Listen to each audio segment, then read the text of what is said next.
ആ വിളിച്ച സ്ഥലത്ത് ഏറ്റവും നല്ലത് കൊടുത്തിട്ട് ഇറങ്ങി പോകുന്നതാണ്. Give the best and just leave. വൈദ്യൻ ഒരു മകന് ഒരു 12 പേഷ്യന് മുറിവിന് ഇങ്ങനെ മരുന്ന് കൊടുക്കുകയാണ്, ഇതിൽ തേച്ചാൽ ഒരാഴ്ച കൊണ്ട് മാറുമായിരിക്കും എന്ന് പറയുന്നത്. അപ്പോൾ വൈദ്യൻ്റെ ഇവിടെ അതേ മുറിവാണ്. വിവാഹത്തിന് ശേഷം ആളത് വായിച്ചിട്ടൊക്കെ എന്നോട് പറഞ്ഞു, ചേട്ടാ ആ സ്റ്റേറ്റ്മെൻറ്റ് ഞാൻ ഒരിക്കലും യോജിക്കുന്നില്ല. കറണ്ട് കമ്മിയെ പിടിച്ച് ഷോക്കേറ്റ് ആളുടെ എങ്ങനെയും പിടിച്ചേക്കണം എന്ന് പറയുന്ന പോലെയാണ്. ഷോക്കേറ്റ് അവനവിടെ ചത്തു. 3 ഡീപ് ബ്രെത്ത് എടുക്കാൻ പറഞ്ഞിട്ട് ഒരു ചോദ്യം ചോദിച്ചോട്ടെ, നിങ്ങളാണ് ആ കുഴിയിൽ വീണെങ്കിൽ ആരാണ്? എല്ലാവർക്കും ചേരുന്ന ഒരു വചനമൊന്നും വാചകമൊന്നും ഈ ഭൂമിയിലില്ല. അറേഞ്ച് മാരേജ് എന്ന് പറഞ്ഞാൽ നമ്മളിങ്ങനെ നടന്നു പോകുമ്പോൾ അറിയാണ്ടൊരു പാമ്പിനെ ചവിട്ടുന്നു, പാമ്പ് കൊത്തുന്നു, നമ്മൾ ചാവുന്നു. ലവ് മാരേജ് എന്ന് പറയുമ്പോൾ പാമ്പിനെ പൊത്തിപ്പോയിട്ട് ഡിജിങ്കാലാല കുടി കുടി കുടിന്ന് പാട്ട് പാടുന്നു, പാമ്പറ്റ കുത്തും ചാവുന്നു. ഏതായാലും കടി ഉറപ്പാണ്. നരകത്തിലേക്കുള്ളൊരു എളുപ്പവഴി എന്ന് പറയുന്നത് ചാടി കയറി പറയുന്നതും നോവറേ വൈകുന്നു വന്നു.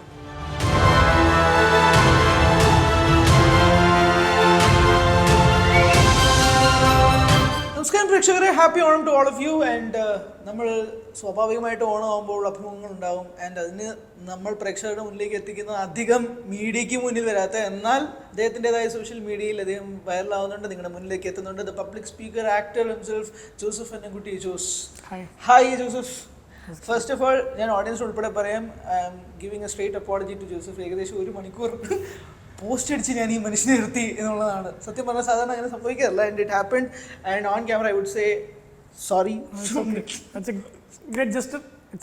ഓക്കെ, ഞാൻ അല്ലാണ്ട് പറഞ്ഞിരുന്നു, but I just want to start with of. പക്ഷേ ബീയിങ് ആൻ RJ, അത് കഴിഞ്ഞിട്ട് you decide to take another path. അത് കഴിഞ്ഞിട്ട് ഒരു മോട്ടിവേഷൻ സ്പീക്കർ എന്ന രീതിയിൽ വരുന്നു. അത് കഴിഞ്ഞ് യു റൈറ്റിംഗ് ബുക്സ്. അത് കഴിഞ്ഞിട്ട് നമ്മുടെ കരിയറിൽ പല പല ജംഗ്ഷൻസ് നമ്മൾ പോകുന്നുണ്ടല്ലോ. വളരെ പേഴ്സണലായിട്ട് ചോദിക്കുക, what is your favourite junction ഇതിൽ? എനിക്ക് പബ്ലിക് സ്പീക്കിംഗ് ആണ് കൂടുതൽ ഇഷ്ടം. കാരണം നമുക്ക് ഏറ്റവും ജെന്യുവൻ ആയിട്ടുള്ളൊരു ഫീഡ്ബാക്ക് കിട്ടുന്നത് പബ്ലിക് സ്പീക്കിങ്ങിലാണ്. അതായത് നമ്മളൊരു ഹ്യൂമർ പറയുമ്പോൾ ക്രൗഡ് ജെന്യുവൻലി ചിരിക്കുന്നത് നമുക്ക് അപ്പം അറിയാൻ പറ്റും. അവർക്ക് വെറുതെ ഉണ്ടാക്കി ചിരിക്കാൻ പറ്റില്ലല്ലോ. നമ്മൾ ഇമോഷണൽ കോണ്ടന്റ് പറയുമ്പോൾ അവരെ കണ്ണ് നിറയുന്നുണ്ടെങ്കിൽ ഇതെല്ലാം റൈറ്റ് ട്രൂത്ത്ഫുൾ ഫീഡ്ബാക്കാണ്. ഇപ്പോൾ വീഡിയോ കണ്ടിട്ട് കമന്റ് ഇടുന്ന ആൾ ചിലപ്പോൾ വീഡിയോ മൊത്തം കണ്ടിട്ടോ നമുക്ക് എന്ത് ധാരണയുണ്ട്? നമുക്കൊരു ഉറപ്പില്ല. ചേട്ടാ പുസ്തകം അടിപൊളിയായിരുന്നു എന്ന് പറയുന്ന ആൾ പുസ്തകം വായിച്ചേണ്ടോന്ന് എന്ത് ധാരണയുണ്ട്? അത് വിമർശനങ്ങളായാലും അപ്രീസിയേഷൻസ് ആയാലും നമുക്ക് ലൈവ് ഫീഡ്ബാക്ക് കിട്ടുന്ന ഇടം പബ്ലിക് സ്പീക്കിംഗ് ആണ്. അവിടെ നമ്മൾ കുറെ കൂടി ഓർഗാനിക് ആണ്. അതുകൊണ്ട് എനിക്ക് ഏറ്റവും ഇഷ്ടം സ്റ്റേജിൽ നിന്ന് ഒരു ഇൻറ്റിമേറ്റ് ക്രൗഡിനോട് സംസാരിക്കുന്നത് തന്നെയാണ് ഏറ്റവും ഫേവറേറ്റ് ഇഷ്ടം. നമ്മളൊരു 4 ചുവരിനുള്ളിൽ നിന്ന് ഒരു RJ പരിപാടി ചെയ്യുന്നതിന് ആ ഫീല് കിട്ടില്ല എന്നുള്ളതാണ്. RJയിൽ 2 ടൈപ്പാണുള്ളത്, റെക്കോർഡിങ്ങും ഉണ്ട്, ലൈവും ഉണ്ട്. ലൈവിന് കുറച്ചുകൂടി ഒരു ഫീൽ ഉണ്ട്. നമ്മളൊരു കോൾ എടുക്കുന്നു, സംസാരിക്കുന്നു, ലൈവ് ട്രാഫിക് അപ്ഡേറ്റ് കൊടുക്കുന്നു. നമ്മൾ ആ ലൈവ് ഒരു പാട്ട് കൊടുക്കുമ്പോൾ നമുക്കറിയാം ഇപ്പോൾ നമ്മൾ ഇട്ട് കൊടുത്ത പാട്ടാണ് കുറേ ആൾ കേൾക്കുന്നത് എന്നുള്ളതിൻ്റെ ഒരു ഫീലൊക്കെ RJയിലുണ്ട്. എൻ്റെ കൂടുതൽ റെക്കോർഡഡ് ഷോസ് ആയിരുന്നു. ഞാൻ ആദ്യം കൊച്ചിയിൽ മാത്രമായിരുന്നു, പിന്നെ നമ്മുടെ ഷോസിന് കോഴിക്കോടും നമ്മളന്നിങ്ങനെ ഒരു തരം വൈറലാവുന്ന സമയം. അപ്പോൾ എല്ലായിടത്തും ചെറിയ ഡിമാൻഡൊക്കെ ഉണ്ട് നമ്മുടെ ഷോയ്ക്ക് വേണ്ടി. അപ്പോൾ റെക്കോർഡ് ചെറിയ ഡിമാൻഡോ അന്ന്. അപ്പോൾ അതുകൊണ്ട് എല്ലായിടത്തും എത്തിക്കാൻ വേണ്ടി നമുക്ക് റെക്കോർഡ് ചെയ്യേണ്ടി വന്നു. റെക്കോർഡ് ചെയ്യുമ്പോൾ നമ്മൾ അടച്ച് റൂമിൽ നാളെ പോകേണ്ട സ്ഥലം നമ്മൾ ഇന്ന് റെക്കോർഡ് ചെയ്ത് വയ്ക്കുകയാണ്. പക്ഷെ നമ്മൾ സംസാരിക്കുമ്പോൾ നമ്മൾ ആ ലൈവാണ് പറയുന്നുള്ള ഫീലിംഗ് കൊടുക്കണം. കുറച്ച് കാലം കഴിഞ്ഞ് എൻ്റെ ഷോ ബഹ്റിനിലും ടെലികാസ്റ്റ് ചെയ്യാൻ തുടങ്ങി. അപ്പോൾ എനിക്ക് മഴ പെയ്തെന്ന് പറയാൻ പറ്റില്ല. ബഹ്റിനിലും മഴ പെയ്യുമ്പോൾ നമുക്ക് യാതൊരു പിടുത്തല്ലേ. അപ്പോൾ ചിലപ്പോൾ നമ്മൾ ഈ ഒരു കാലാവസ്ഥ എന്നേ പറയാൻ പറ്റുള്ളൂ. അത് അവരവരുടെ അവസ്ഥയാണ് അവിടുത്തെ കാലാവസ്ഥ. നമ്മളിങ്ങനെ വാക്കുകളെ ഇപ്പോൾ ക്രിക്കറ്റ് മാച്ച് കഴിഞ്ഞു എന്ന് കരുതുക. ഇന്നലത്തെ കളി കഴിഞ്ഞാൽ ഇന്ന് ഷോ പോയി, നാളെ ഇറങ്ങി ഇതേ സാധനം ബഹ്റിൻ പോവാ. എനിക്ക് കളിയുടെ കാര്യം പറയുമ്പോൾ ഇന്നലെ നടന്നു കഴിഞ്ഞ ദിവസത്തെ മാച്ച് എന്ന് പറയാൻ പറ്റില്ല. നമ്മുടെ ഇന്ത്യയും പാകിസ്ഥാനുള്ള മാച്ച് എന്ന് പറയാൻ പറ്റുള്ളൂ. അപ്പോൾ ഭയങ്കര നമ്മളെ നേരത്തിൽ ഭയങ്കര ലിമിറ്റേഷൻസ് ഉണ്ട്. അതർവൈസ് RJ നല്ല ഒരു ജോലി തന്നെയാണ്, നമുക്ക് ഇഷ്ടമുള്ള പരിപാടി തന്നെയാണ്. പക്ഷെ എനിക്ക് കുറച്ചും കൂടി ഒരു നമ്മളെ ലൈവ് എന്നൊക്കെ തോന്നുന്നത് എനിക്ക് സ്റ്റേജിലാണ്. പക്ഷേ ഈ നമ്മളിപ്പം ടോക്സിന് പോകുമ്പോഴോ അല്ലെങ്കിൽ നമ്മൾ പബ്ലിക്കുമായിട്ട് കോൺവേഴ്സ് ചെയ്യുന്ന സമയത്ത് നമ്മൾ ഒരു അവർക്കൊരു പ്രചോദനമാവുന്ന രീതിയിലാണല്ലോ നമ്മൾ പല കണ്ടന്റ്സിലും അല്ലെങ്കിൽ നമ്മൾ സംസാരിക്കുന്നത്. അവർക്കൊരു തോട്ട് പ്രൊവോക്കിംഗ് ആയിട്ടുള്ള രീതിയിൽ ചുമ്മാ ഒരു കൗതുകം കൊണ്ട് ചോദിക്കുക, നമ്മുടെ ലൈഫിൽ നമ്മളൊരു ഫോൾട്ട് വന്നു കഴിഞ്ഞാൽ ഇതൊക്കെ നമുക്ക് ബാക്ക് അടിക്കും എന്നൊരു തോന്നൽ എപ്പോഴും ഡെഫിനറ്റ്ലി 100%. അത് എന്താ സംഭവം എന്ന് വെച്ചാൽ ഈ വൂണ്ടഡ് ഹീലർ എന്നൊരു പ്രയോഗമുണ്ട്. വൂണ്ടഡ് ഹീലർ, മുറിവേറ്റ വൈദ്യൻ. അതായത് ഒരു വൈദ്യൻ ഒരു മകന് ഒരു 12 പേഷ്യന് മുറിവിന് ഇങ്ങനെ മരുന്ന് കൊടുക്കുകയാണ്, ഇതിൽ തേച്ചാൽ ഒരാഴ്ച കൊണ്ട് മാറുമായിരിക്കും എന്ന് പറയുന്നത്. അപ്പോൾ വൈദ്യൻ്റെ ഇവിടെ അതേ മുറിവാണ്, നല്ല ആഴത്തിൽ. ഇതോ ഞാനും തേച്ചേക്കാണ് മാറുമായിരിക്കും എന്ന് പറയുന്നൊരു, ചിലപ്പോൾ പണ്ട് ഇതുപോലെ ഞാൻ തേച്ചിട്ട് മാറിയിട്ടുള്ളതാണ്, ഇത് രണ്ടാമതൊന്നും മുറിവാണ്. അപ്പോൾ എന്ന് വെച്ചാൽ എല്ലാവരും വിചാരം നമ്മളേറ്റവും പെർഫെക്റ്റ് ആയിട്ടാണ് നമ്മൾ ആശയങ്ങൾ പറയുന്നത് എന്നുള്ളതാണ്. അത് വലിയ തെറ്റിദ്ധാരണയാണ്. എൻ്റെ വാചകങ്ങൾ എന്നെ സഹായിക്കാതിരുന്ന ഒരുപാട് സന്ദർഭങ്ങൾ ഉണ്ടായിട്ടുണ്ട്. എൻ്റെ വീഡിയോസ് കണ്ട് ഞാനിങ്ങനെ പൊട്ടിച്ചിരിച്ചിട്ടുണ്ട്. ഞാൻ സാന്ത്വനിപ്പിക്കുന്ന വാക്കുകളുടെ come on, it is not helping me. പക്ഷെ അതേസമയം അത് ആരെയോ ഹെൽപ്പ് ചെയ്യുന്നുണ്ട്. നമുക്ക് ഒരു വാചകത്തിന് അതേത് സമയത്ത് ഒരാളെ കണ്ടുമുട്ടുന്നു എന്നുള്ളതാണ് ഏറ്റവും ഇമ്പോർട്ടൻറ്റ് കാര്യം. ഞാൻ every breakup is a wake up call എന്നൊരു വീഡിയോയിൽ പറഞ്ഞിരുന്നു. After all it's not a break down, it's breakup, so wake up എന്ന് പറയുന്ന വാചകം ചില ആളുകൾക്ക് ഒരുപാട് ഉപകാരപ്പെട്ടിട്ടുണ്ട്. അത് എനിക്ക് ഉപകാരപ്പെട്ടില്ല, എനിക്ക് ബ്രേക്കപ്പ് വന്നത്. അപ്പോൾ നമ്മൾ വേദനയോടുകൂടിയും മനസ്സിലാക്കുന്ന പ്യുവറായിട്ടുള്ള റിയലൈസേഷൻ എന്ന് പറയുന്നത് പറഞ്ഞുകൊണ്ടേ ഇരിക്കുക. ഉപകാരപ്പെടുന്ന ആരൊക്കെയോ അവിടെ ഇവിടെയൊക്കെയോ ഉണ്ട്, ഉപകാരപ്പെടാത്ത ഒരുപാട് മനുഷ്യരുണ്ട്. ഉപകാരപ്പെടട്ടെ എന്നുള്ളതാണ് എപ്പോഴും. Something is better than nothing. ആ ഒരു പെർസ്പെക്റ്റീവിലാണ് ഞാനൊക്കെ സംസാരിക്കുന്നത്. പക്ഷെ അതൊന്നും എനിക്ക് ഡീറ്റെയിൽ ആക്കുക ജോസ്. അതായത് നമ്മൾ പറയുന്നൊരു വാചകം അല്ലെങ്കിൽ നമ്മൾ പറയുന്നൊരു കോണ്ടന്റ്, ഇപ്പോൾ മോട്ടിവേഷൻ രീതിയിൽ അല്ലെങ്കിൽ നമ്മൾ ആളുകളെ അവരെ ഇൻഫ്ലുവൻസ് ചെയ്യിക്കുന്ന രീതിയിൽ നമ്മൾ പറയുമ്പോൾ അത് ചിലരുടെ റിയൽ ലൈഫ് എക്സ്പീരിയൻസ് ചെയ്യുന്ന പറയുന്നവരുണ്ട്. പക്ഷേ ഞാൻ പറഞ്ഞ വാചകം എനിക്ക് ഉപകാരപ്പെട്ടില്ല എന്ന് പറയുന്നത് അതൊന്ന് എക്സ്പ്ലെയിൻ ചെയ്യുക. അതെങ്ങനെയാണ്? അതായത് ഇപ്പോൾ നമ്മൾ ബ്രേക്കപ്പിലൂടെ കടന്നു വന്ന ഒരാൾ, കൂടുതൽ യങ് ജനറേഷനോട് കൂടുതൽ ഡീൽ ചെയ്യുന്നതുകൊണ്ട് ഞാൻ ആ ഒരു കാര്യത്തെ മാത്രം, അല്ലെങ്കിൽ നമുക്കത് വിടാം. ആരും കാണാത്ത യുദ്ധങ്ങൾ എന്ന് പറയുന്ന പുസ്തകത്തിൽ ബ്രേക്കപ്പുമായി ബന്ധപ്പെട്ടൊരു ചാപ്റ്റർ ഞാൻ തുടങ്ങുന്നത് ഇങ്ങനെയാണ്. ഒരു കാലത്ത് നമ്മൾ ഒരുപാട് സ്നേഹിച്ചിരുന്ന ഒരു വ്യക്തി നമ്മളെ പെട്ടെന്ന് ഉപേക്ഷിച്ചിറങ്ങി പോകുന്നു. വീട് മരണവീട് ആകുന്ന പോലെയാണ്. ഇത്രയും കാലം കൂടെ ഉണ്ടായിരുന്ന ഒരാൾ അവിടെ ഇല്ല, ഏകാന്തത മാത്രം. ഇങ്ങനെ വരി എഴുതി. ഞാൻ എൻ്റെ വിവാഹം നടക്കുന്ന സമയത്ത് ഞാൻ ഇങ്ങനെ അന്ന് വുഡ് ബി ആകാൻ പോകുന്ന ആളോട്, അതായത് ഇപ്പോഴത്തെ എൻ്റെ ഭാര്യയോട് ഞാൻ പറഞ്ഞു, ഇങ്ങനെ ഒരു പുസ്തകം എഴുതിയിട്ടുണ്ടെന്ന് വായിച്ചു നോക്കണം എന്ന് പറഞ്ഞു. വിവാഹത്തിന് ശേഷം ആളത് വായിച്ചിട്ടൊക്കെ എന്നോട് പറഞ്ഞു, ചേട്ടാ ആ സ്റ്റേറ്റ്മെൻറ്റോട് ഞാൻ ഒരിക്കലും യോജിക്കുന്നില്ല. ഒരു ബ്രേക്കപ്പിൻ്റെ വേദനയും ഒരു മരണവീടിൻ്റെ വേദനയും രണ്ടാണ്. അത് ചേട്ടൻ അറിയാത്തതുകൊണ്ടാണ്. അവളുടെ പപ്പ മരിച്ചതാണ്. അവളുടെ പപ്പ മരിച്ച അവൾക്കറിയാം ഒരു ബ്രേക്കപ്പിൻ്റെ വേദനയും സ്വന്തം ആയിട്ടുള്ള ഒരാൾ ജീവനോടില്ലാത്തതിൻ്റെയും രണ്ട് ദുഃഖങ്ങൾ ഒരിക്കലും ഒന്നാണെന്ന് പറഞ്ഞൂടാ. രണ്ടാണ്. എനിക്കത് പറയാൻ പറ്റിയത്, ഞാൻ പുതിയ മരണവീടുകൾ കണ്ടിട്ടേ ഉള്ളൂ. മരണവീട് ഞാൻ അനുഭവിച്ചിട്ടില്ല എൻ്റെ ജീവിതത്തിൽ. അപ്പം ഞാൻ വിചാരിക്കുന്നത് ബ്രേക്കപ്പ് ഒരാൾ നമ്മൾ ഇട്ടേച്ച് പോകുന്നത് നല്ല രസമുള്ളൂ, നമുക്ക് കമ്പയർ ചെയ്യാൻ ഒരു മരണവീട് പോലെ ആവും. പക്ഷെ മരണവീട്ടിലൂടെ കടന്നു പോയവന് ഇത് ഇത്ര ചെറിയൊരു പെണ്ണ് പറ്റിച്ചു പോയതിൻ്റെ ഒരു സ്നേഹത്തിൻ്റെ ഒരു ഇതിൻ്റെ ഒരു ആൺകുട്ടി ചതിച്ചതിൻ്റെ ഒന്നും ഒരപ്പം നഷ്ടപ്പെടേണ്ട വേദനയായിട്ട് നമുക്ക് ഒരു പ്രിയപ്പെട്ട ആൾ മരിച്ചിടവുമായിട്ട് നമുക്ക് ഒരിക്കലും കമ്പയർ ചെയ്യരുത്. അതാണ് ഞാൻ പറഞ്ഞു വന്നത്. ചിലതിലൂടെ നമ്മൾ കടന്നു പോകുന്നത് വരെ അതുവരെ നമുക്ക് ഇങ്ങനെ പറയാൻ എളുപ്പമാണ്. നിങ്ങൾ ഇപ്പോൾ ഒരാൾ പറയാം പോട്ടെ സാറില്ല, ഇപ്പോൾ എവിടെയോ വായിച്ചു കേട്ടാണ് കറണ്ട് കമ്മിയോ പിടിച്ച് ഷോക്കേറ്റ ആളോട് എങ്ങനെയും പിടിച്ചേക്കണം എന്ന് പറയുന്ന പോലെയാണ്. ഷോക്കേറ്റവൻ അവിടെ ചത്തു, അവനോട് ഇനി പിടിച്ചേക്കാൻ പറയുന്നത് എന്തിനാണ്? Is dead. അപ്പോൾ നമ്മൾ പറയുന്ന ചില വാചകങ്ങൾ വേറൊരു സൈഡിൽ, ഇപ്പോൾ ഒരു കൊക്കയിൽ വീഴാൻ നിൽക്കുന്ന ഒരാളാണ് എനിക്ക് വേണ്ടി പറയും പിടിച്ചേക്കെന്ന് പറയും. അപ്പോൾ നമ്മൾ ഈ പിടിച്ച് നിൽക്കുക എന്നുള്ള വാചകം ഒരുത്തൻ കടന്നു പോകുന്ന അനുഭവത്തിനുണ്ടായിരിക്കും അവനോട് ചോദിച്ചു പോകേണ്ടതാവാം. അതുകൊണ്ടാണ് ഞാൻ പറഞ്ഞത് എല്ലാ വാചകങ്ങളും എല്ലാവർക്കും ഉപകാരപ്പെടില്ല എന്നുള്ളത്. ഇപ്പം ഞാൻ പറഞ്ഞത് പിടിച്ച് നിൽക്കണം എന്ന് പറയുന്ന ഒരാൾ ജോലിയിൽ കുറച്ച് ബുദ്ധിമുട്ടുണ്ട്, കുറച്ചിനും പിടിച്ച് നിൽക്കുക, കുറച്ച് സ്ട്രഗിൾ ഉണ്ട്, അതുകൊണ്ട് ചിലപ്പോൾ കുറച്ചുകൂടി പിടിച്ച് നിൽക്കാൻ ആ വാചകം സഹായിച്ചേക്കും.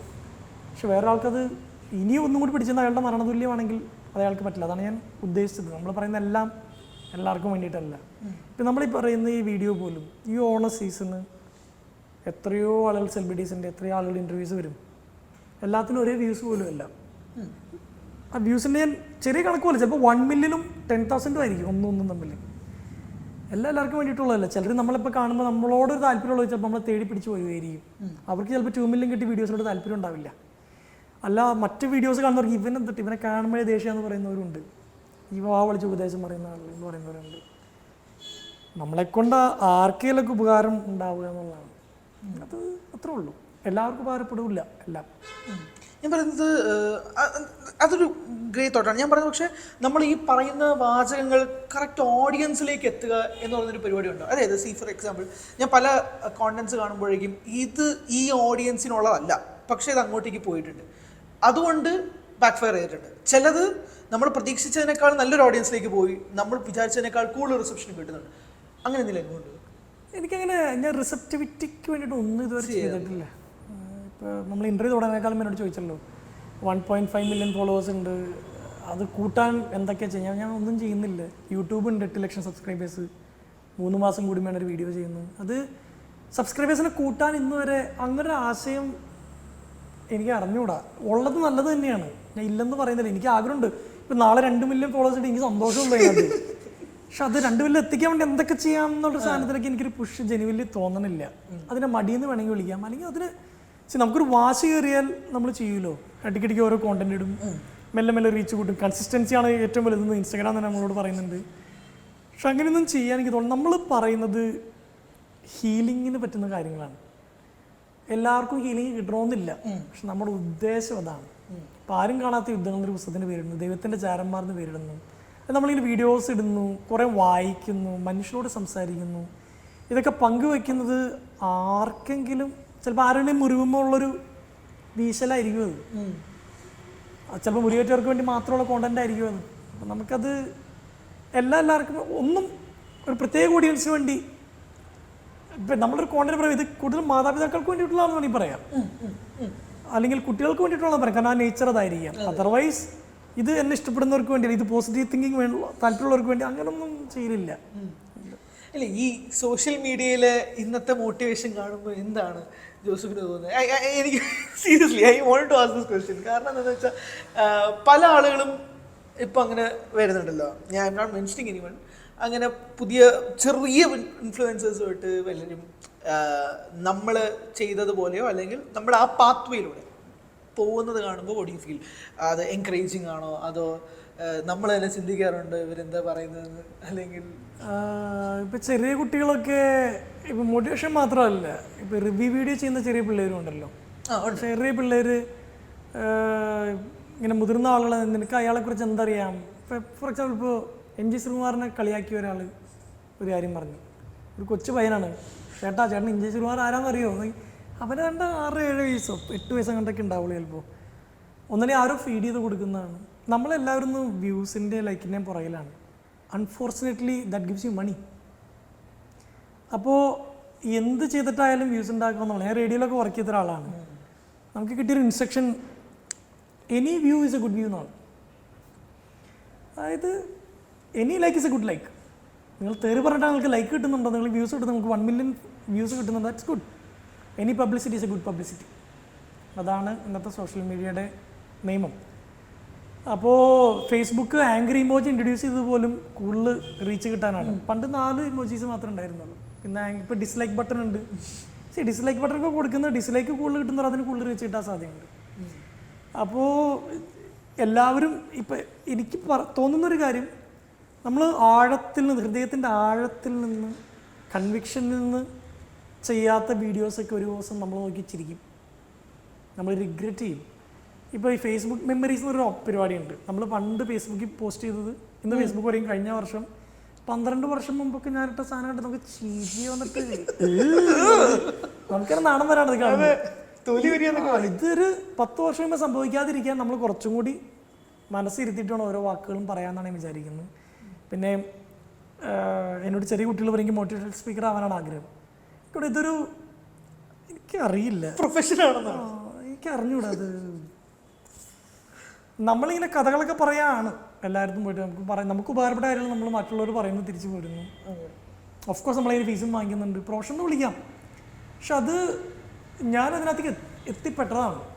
മോട്ടിവേഷൻ സ്പീക്കർ ആവണമെന്നൊന്നും എൻ്റെ ജന്മത്ത് ഒരാഗ്രഹം എനിക്കുണ്ടായിട്ടില്ല, ഇപ്പോഴും ഇല്ല. അങ്ങനെയാണെങ്കിൽ നമ്മൾ ഓടി നടന്ന് ടോക്ക് ഷോകൾ നടത്തി എൻ്റെ എല്ലാ ടോക്കുകളുടെയും വീഡിയോ ഞാൻ അപ്ലോഡ് ചെയ്യേണ്ടത്. അപ്പോൾ ഇൻസ്റ്റാഗ്രാം എടുക്കുകയാണെങ്കിൽ ഒരു മാസം എടുക്കുകയാണെങ്കിൽ 1-2 വീഡിയോ ചിലപ്പോൾ ഒരു ടോക്ക് ഷോയിൽ നിന്ന് കട്ട് ചെയ്തിടുന്നത് ഉണ്ടാവും. ടോക്ക് ഷോകളുണ്ട് ഇഷ്ടം പോലെ. പക്ഷെ ഞാനത് അതുപോലെ എടുത്ത് അപ്ലോഡ് ചെയ്ത് അതിനകത്ത് ബെസ്റ്റ് പാട്ടുകൾ എടുത്ത് ഇടൽ വളരെ കുറവാണ്. കാരണം ഞാൻ വിചാരിക്കുന്നത് it should be available only live. ചില കാര്യം ലൈവായിട്ട് മാത്രം കൺസ്യൂം ചെയ്യേണ്ടതാണ്. നമ്മൾ കാർ ഓടിക്കുമ്പോൾ കേൾക്കേണ്ടതല്ല, സവോള എരിയുമ്പോൾ സൈഡിൽ കൂടെ കേൾക്കേണ്ട മോട്ടിവേഷൻ അല്ല, ഡയറക്റ്റ് ഹാർട്ട് ടു ഹാർട്ട്. ഞാനൊരു ടോക്ക് ഷോയിൽ പോകുമ്പോൾ പറയും വീഡിയോ എടുക്കരുത്. നിങ്ങൾ വീഡിയോ അപ്ലോഡ് ചെയ്താൽ എനിക്ക് കൂടുതൽ റീച്ച് കിട്ടും, എനിക്ക് കൂടുതൽ ടോക്ക് ഷോസ് എനിക്ക് കൂടുതൽ പൈസ കിട്ടും. പക്ഷെ ചില കാര്യങ്ങൾ നേരിട്ട് മാത്രം കേട്ട് മനസ്സിലാക്കേണ്ടതാണ്. നമ്മളെ ടോക്ക് ഷോയ്ക്ക് വിളിക്കുന്ന അങ്ങനെയുള്ള ഒരു കമ്മ്യൂണിറ്റി എന്നെ വിളിക്കാറുള്ളൂ. എനിക്ക് തോന്നുന്നു ഒരു സെലിബ്രിറ്റി വാല്യൂവിൻ്റെ അപ്പുറത്ത് അതിൽ കുറേ ആളുകൾ അറിയുന്നൊരു മുഖം എന്നതിനേക്കാൾ ഉപരിയായിട്ട് ആക്ച്വലി പുള്ളിയെ വേണം എന്ന് കരുതി വരുന്ന വിളികളെ എനിക്ക് കിട്ടാറുള്ളൂ കൂടുതലും. ഇപ്പോൾ ഒരു ആനുവൽ ഡേക്ക് പൊതുവെ സിനിമാ താരങ്ങളൊക്കെയാണ് സ്കൂളുകൾ വിളിക്കുന്നത്. അപ്പോൾ ചില സ്ഥലങ്ങളിൽ നമ്മുടെ ഒരു സെഷൻ അവർ വയ്ക്കും, ഒരു 30 മിനിറ്റ് കുട്ടികളോട് സംസാരിക്കാമോ എന്ന് പറഞ്ഞാൽ ചിലപ്പോൾ ടീച്ചേഴ്സ് ട്രെയിനിങ്ങിന് വിളിക്കാറുണ്ട്. കോർപ്പറേറ്റ് സെയിൽസ് ടീമിന്, സെയിൽസിനെ കുറിച്ചല്ല, talk to us about life. നമുക്ക് സെയിൽസ് മോട്ടിവേഷൻ വേണ്ട, അത് നമുക്ക് വേറെ ആളുണ്ടെന്ന് എന്നോട് പറയാറുണ്ട്. നിങ്ങൾ കണ്ട മനുഷ്യർ, നിങ്ങൾ പറയുന്ന പോലെ വീഡിയോ കോൾ നിങ്ങളോട് കുറച്ചേരം സംസാരിക്കാവോ എന്ന് പറഞ്ഞാൽ അങ്ങനെ ഡെസ്പറേറ്റ് ആയിട്ട് വളരെ ഡൗണായി നിൽക്കുന്ന കുറേ മനുഷ്യർ, അവർക്ക് ജീവിതത്തിൻ്റെ കഥകൾ കേട്ടാൽ മതി, മനുഷ്യരെക്കുറിച്ച് കേട്ടാൽ മതി. അങ്ങനെ വലിയ ഗ്രൂപ്പുകളിൽ നിന്നൊക്കെ വളരെ, ഞാൻ അതിൻ്റെ ഒന്നും വീഡിയോ എങ്ങും ഇട്ടിട്ടില്ല. അപ്പോൾ ഇതൊക്കെ നമ്മൾ ആവശ്യമുള്ളിടങ്ങളിൽ നമ്മൾ പോകുന്നു. ഇതിനെ കത്തി നിൽക്കണം എന്നും എനിക്ക് പാസ് ഓഫിന് തോന്നണില്ല. സോഷ്യൽ മീഡിയയിൽ ഇങ്ങനെ വീഡിയോ ചെയ്യുന്നതിന് നമുക്ക് വിരോധമൊന്നുമില്ല. വിരോധം എന്നല്ല, നമുക്കതിനെ ഈ ഹരി കുറച്ച് കാലമായിട്ടേ ഞാൻ കൃത്യമായിട്ട് ഉള്ളിൽ വീണ്ടും പറഞ്ഞുകൊണ്ടിരിക്കുന്ന വചനം ജഡ്ജ് ചെയ്യേണ്ട, ആരെയും ജഡ്ജ് ചെയ്യേണ്ട ഇതെൻ്റെ മന്ത്രവാക്യമാണ്. ആരും വിധിക്കേണ്ടത് ചെയ്യുന്നത് ചെയ്യട്ടെ. അല്ല, ഞാൻ ചോദിക്കുന്നത് അങ്ങനെ ജഡ്ജ് ചെയ്യണ്ട എന്നൊരു പോർഷൻ വന്നാൽ പോലും you will be answerable, right? ചിലർ ചോദിക്കാറുണ്ട് ഇതിനിങ്ങനെ, കാരണം ഈ സോഷ്യൽ മീഡിയ ഒക്കെ ഇങ്ങനെ ഭയങ്കരമായിട്ട് വരുന്നതിന് മുമ്പ് വരുന്ന ഒരാളാണല്ലോ. ഈ സോഷ്യൽ മീഡിയ ചേഞ്ച് എങ്ങനെയാണ് കാണുന്നത്? ലൈക്ക് ഞാൻ പറയുന്നത് ചേഞ്ച് ഇൻ ദ സെൻസ്, ഇന്ന് ഈ പറഞ്ഞ പോലെ തന്നെ ലൈക്ക്, കമന്റ്, വ്യൂ അന്നതല്ലല്ലോ. You straight from the heart ആണല്ലോ. ഇന്ന് അങ്ങനെ സ്ട്രേറ്റ് ഫ്രം ദ ഹാർട്ട് എന്ന് പറയുന്ന പരിപാടി കാണുന്നത് ഞാൻ വളരെ കുറവായിട്ട്, വെരി ജെന്യുവൻലി ഓണസ്റ്റ്. അങ്ങനെ കാണുമ്പോൾ ഒതന്റിസിറ്റി എന്ന് പറഞ്ഞൊരു പരിപാടി കുറയുന്നുണ്ടെന്ന് തോന്നി. മെയിൻ വ്യത്യാസം മോണിറ്റൈസേഷൻ ആണ്. It's as simple as that. 2017-16 video ചെയ്താൽ, യൂട്യൂബിൽ അപ്ലോഡ് ചെയ്താലും ഫേസ്ബുക്കിലൊക്കെ അപ്ലോഡ് ചെയ്താലും നമുക്ക് വ്യൂസ് കിട്ടും, ലൈക്ക് കിട്ടും, അറ്റൻഷൻ മാത്രം കിട്ടുമായിരുന്നു. ഇന്ന് അറ്റൻഷനിലൊപ്പം പൈസയും കിട്ടും. അപ്പോൾ നമുക്ക് എന്തും ചെയ്യാം. സോ യു തിങ്ക് ഇന്ന് മറ്റേ ഈ പ്രോഗ്രാമിന്റെ ഇത് വെച്ച് ഞാൻ പറയും, ഈ സ്ട്രേറ്റ് ഫ്രം ദ ഹാർട്ട് എന്ന് പറയുന്ന പരിപാടി ഇന്ന് കുറവാണോ? Or are people behind these likes, views, comments? എനിക്ക് ജനറലി പറയാറുണ്ടേ അങ്ങനെ കാണാറില്ല. അല്ല, ഞാൻ ആളുകൾ ചെയ്യുന്നൊക്കെ കാണാറുണ്ട്. ഇപ്പോൾ പണ്ട് ഡോക്ടറോട് ചോദിക്കാന്നുള്ള പരിപാടിക്ക് ഈ വനിതാ ഗൃഹലക്ഷ്മിയിലൊക്കെ ഉണ്ടായിരുന്നുള്ളൂ.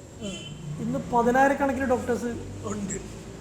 Head Ek doctor in Malayalam അടിച്ചു കഴിഞ്ഞാൽ കിട്ടും. നമ്മൾ ആരും കുറ്റം പറയുന്നില്ല. ചിലപ്പോൾ അവർ പറയുന്നത് കറക്റ്റ് ആയിരിക്കും, ചിലപ്പോൾ കറക്റ്റ് അല്ലായിരിക്കാം. പക്ഷേ നമുക്ക് ഉറപ്പില്ല. നമ്മളിപ്പോൾ ഒരു ഡോക്ടറെ കാണാൻ പോകുമ്പോൾ നമ്മൾ ഡോക്ടറോട് അങ്ങോട്ട് പറയുകയാണ്, ഇത് ഇങ്ങനെ ഞാൻ രാത്രി ഒരുപാട് ചായ കുടിക്കുന്നതുകൊണ്ടായിരിക്കും, അതോ ഇനി ഉറക്കൊഴിച്ചിരിക്കുന്നുണ്ടായിരിക്കും. ഇപ്പോൾ ഡോക്ടർ പറയും, never compare your Google search with my medical degree. നിങ്ങൾ അപ്പോൾ ഇത് ഈ പറഞ്ഞാൽ നമുക്ക് ആരെയും വിധിക്കാൻ താല്പര്യമില്ല. പക്ഷേ കോണ്ടന്റ് ഡയറിയാണെന്നോ, നിറയെ കോണ്ടന്റാണ് എല്ലായിടത്തും. You should be wise enough to choose and listen to.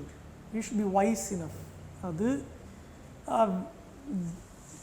വിവേകം എന്നൊക്കെയുള്ളൊരു വാക്ക് ഭയങ്കര വലുതാണെന്ന് സോഷ്യൽ മീഡിയയിൽ. അത് ഉണ്ടാക്കിയെടുക്കുക എന്നുള്ളത് മാത്രമേ നമുക്ക് ചെയ്യാൻ പറ്റുള്ളൂ. നമ്മളിപ്പോൾ ഒരാൾ കേൾക്കുമ്പോൾ നമുക്ക് എന്തിനേയും പോസിറ്റീവായിട്ട് പറയാം. ഇപ്പം 3 വയസ്സുള്ള കൊച്ച് ജീവിത വിജയത്തെക്കുറിച്ച് മോട്ടിവേഷൻ വീഡിയോ ഇടാൻ അങ്ങനെ കഴിയും. ജീവിത വിജയത്തെക്കുറിച്ച് വീഡിയോ ഇടാണെങ്കിൽ നോർമലി കോമൺ സെൻസ് വെച്ച് നമുക്കറിയാം, 3 വയസ്സുള്ള കൊച്ച് വെറുതെ ഇങ്ങനെ ജീവിതം എന്ന് പറയുന്നത് അതിനൊരു ക്യൂട്ട്നെസ് ആയിട്ട് നമുക്ക് കാണാം. അതൊരു കൊച്ചിൻ്റെ എഫേർട്ടായിട്ട് കാണാം പോസിറ്റീവ്ലി. പക്ഷേ ഒരാൾ പിന്നെ എത്ര മഹത്തായ കാര്യമാണ് ആ കുട്ടി ഇത്ര ചെറുപ്പത്തിലെ മനസ്സിലാക്കി പറയുന്നതെന്ന് പറഞ്ഞാൽ നമുക്കത് വിശ്വസിക്കാൻ കുറച്ച് ബുദ്ധിമുട്ടുണ്ട്. ചിലപ്പോൾ ഭയങ്കര ബ്രില്യൻ കുട്ടിയായിരിക്കും അത്. 3-4 വയസ്സുള്ളപ്പോഴേ വാക്കുകൾ ചേർത്ത് വലിയൊരു ഫിലോസഫി പറയുന്നത് ആയിരിക്കും തോന്നുന്നത്. അത് ഒരു ഒറിജിനൽ ഹാർട്ടിൽ നിന്ന് വരുന്നതായിരിക്കും, അതോ ആരെങ്കിലും ഫീഡ് ചെയ്ത് കൊടുത്തായിരിക്കും. ഫീഡ് ചെയ്ത് കൊടുക്കുന്നതായിരിക്കില്ലേ? അപ്പോൾ നമ്മൾ പറയാണ് അതാരോ ഫീഡ് ചെയ്ത് കൊടുത്തതാണ് എന്ന് പറയുകയാണെങ്കിൽ അതിനും വിമർശിക്കാൻ, അത് ചിലപ്പോൾ ആ കുട്ടി തന്നെ പറയുകയാണെങ്കിലും ഇവിടെ എന്ത് പറഞ്ഞാലും രണ്ട് സൈഡുള്ള ഒരു ലോകത്തിൽ ഇപ്പോൾ once a wise man said nothing എന്നൊരു വാചകമുണ്ട്. എനിക്ക് വളരെ ഞാനുള്ളൊരു മനുഷ്യൻ മിണ്ടാതിരുന്നു, അത്രേ ഉള്ളൂ. കൂടുതലൊന്നും പറയാനൊന്നുമില്ല. ഇത് ഇപ്പം 3ാമതും പറഞ്ഞ ഞാൻ കഴിയാണ്. അതാ എന്നാലും വീഡിയോ ഒക്കെ എസ്തെറ്റിക്സ് കിട്ടുള്ളൂ, അതുകൊണ്ട് ഞാൻ കഴിക്കുന്നത്. പ്രത്യേകിച്ച് ഈ സമയത്ത് ഞാൻ പറഞ്ഞത്, ഇപ്പം ആർച്ച് തുടങ്ങുന്ന പരിപാടിക്ക് നമുക്ക് ഇതൊന്നുമില്ലല്ലോ. ഏതാ ഇന്ന ബാരിയേഴ്സ് ഉണ്ടോ? ഇന്ന് ഇത്ര എത്തണം, count, views, targets. I just want to know. കാരണം ഞാനൊക്കെ ആ സമയത്ത് I was a huge fan of yours. നമ്മളിങ്ങനെ കേൾക്കുന്നത് മാത്രമേ ശരിയുള്ളൂ, നമ്മൾ ഈ ഫീൽഡിലേക്ക് ഇറങ്ങുന്ന പരിപാടിയില്ല. അന്ന് നേരിടേണ്ടി വന്ന ബാരിയേഴ്സ് എന്താണ് ഈ ടാർഗറ്റ് പരിപാടി ഇങ്ങനത്തെ എന്തെങ്കിലും? ആക്ച്വലി ആർജസിന് എല്ലാം ടാർഗറ്റ് ഉണ്ട്. Target in the sense target ഇപ്പോൾ റേഡിയോ എന്ന് പറയുന്നത് ഈ ഓഡിയോ കൂടെ കേൾക്കുന്നത് മാത്രമല്ല, ആർജയുടെ ഫേസ്ബുക്ക് പേജ്, ആർജെ ഇടുന്ന വീഡിയോസ്, ഇതെല്ലാം ഇമ്പോർട്ടൻ്റ് ആണ്. ഇതിൻ്റെ എന്നാൽ ഇപ്പോൾ എനിക്ക് തോന്നുന്നു എല്ലാ ആർജസിനും ഒരു വർഷം ചിലപ്പോൾ 5 മില്യൺ വ്യൂസോ ചിലപ്പോൾ 10 മില്യൺ വ്യൂസോ ടാർഗറ്റ് കൊടുത്തിട്ടുണ്ടാവും. അവരിടുന്ന കോണ്ടന്റിന് വ്യൂസ് കിട്ടണം. സീരിയസ്ലി ഇപ്പോൾ ഞാൻ റേഡിയോ മിർച്ചിയിൽ അയക്കുന്ന സമയത്ത് ഞങ്ങളുടെ മിക്ക എല്ലാ ആർജസിൻ്റെ പേര് മാറ്റാൻ പറഞ്ഞിരുന്നു. മിർച്ചി ജോസഫ് അല്ലെങ്കിൽ മിർച്ചി അഞ്ജു. കാരണം അവർക്ക് വ്യൂസ് കിട്ടിയാൽ മിർച്ചിക്കാണ് വ്യൂസ് കിട്ടുന്നത്. അപ്പോൾ അവർക്ക് ടാർഗറ്റ് നമുക്ക് റേഡിയോയിൽ ഇത് മെഷർ ചെയ്യാൻ നമുക്കൊരു ഓപ്ഷൻ ഇല്ല. ഒരു സർവേ മെത്തേഡൊക്കെ ഉണ്ട്, പക്ഷെ നമുക്ക് ഈ ടി വിയിൽ TRP റേറ്റിംഗ് പോലെ റേഡിയോയിൽ അങ്ങനെ സംഗതി ഇല്ല. കൃത്യമായിട്ട് എത്ര പേര് കൂടുതൽ കേട്ടത് ഏത് ഒരു സർവേ സിസ്റ്റം ഒക്കെ ഉണ്ട്. അത് എത്ര ഒതൻറ്റിക് ആണെന്ന് നമുക്ക് ധാരണയില്ല. അപ്പോൾ പക്ഷേ ഒരു ആർജ് എത്രത്തോളം ഡിസ്കസ് ചെയ്യപ്പെടുമെന്ന് പറയാൻ അയാളുടെ വീഡിയോസ് വൈറലാവുന്നുണ്ടെന്ന് നോക്കിയാൽ മതി. നിങ്ങൾ നോക്കിയാൽ എല്ലാ ആർജയും നിങ്ങൾ ആർജസിൻ്റെ പേജ് എടുത്ത് നോക്കുമോ, അവരെന്തൊക്കെയോ കാണിച്ചു കൂട്ടുന്നുണ്ട്. വിമർശിക്കുന്നതല്ല, നമ്മളതിനകത്ത് ഉണ്ടായ ഒരാളാണ് നമുക്കൊക്കെ ടാർഗറ്റ് ഞാൻ അന്ന് പറഞ്ഞത് എനിക്ക് ടാർഗറ്റ് തരരുത്, ഞാൻ ചെയ്യാൻ ഇറങ്ങി പോകുമെന്ന് പറയായിരുന്നു. ഞാൻ പിന്നെ വീഡിയോസ് ചെയ്യുമായിരുന്നു.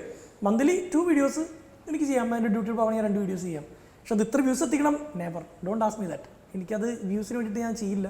പക്ഷെ നമ്മുടെ കൂടുതൽ ആർജേഴ്സൊക്കെ എന്തെങ്കിലുമൊക്കെ കാണിച്ച് വ്യൂസ്, അത് എൻജോയബിൾ പ്രോസസ്സുമാണ്.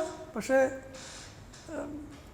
ക്രിയേറ്റിവിറ്റിക്ക് എങ്ങനെയാണ് ടാർഗറ്റ് കൊടുക്കുന്നത് എന്നൊരു സാധനം എന്നും എൻ്റെ ഒരു ചോദ്യമാണ്.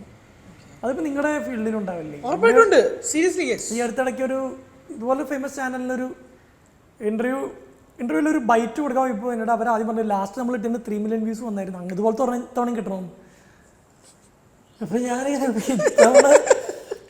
കാരണം നമ്മൾ വ്യൂസ് ഉണ്ടാക്കാൻ വേണ്ടി കൊടുത്ത സാധനമല്ലോ. ചോദ്യം ചോദിച്ചു, അതിനത്ര കൊടുത്തു. എനിക്കൊന്ന് തന്തവൈബിനെ കുറിച്ച് എന്തായിരുന്നു ചോദ്യം, അതിനെക്കുറിച്ച് പറഞ്ഞ മറുപടിക്ക് ഭയങ്കര റീച്ചായിരുന്നു. ഇത്തവണ അതുപോലെ എന്തെങ്കിലും കിട്ടണം എന്നുള്ള രീതിയിലായിരുന്നു അവർ എൻ്റെ അടുത്ത് വന്നത്. ഞാൻ മനസ്സിലാക്കണം, എല്ലാവരും they are all behind views.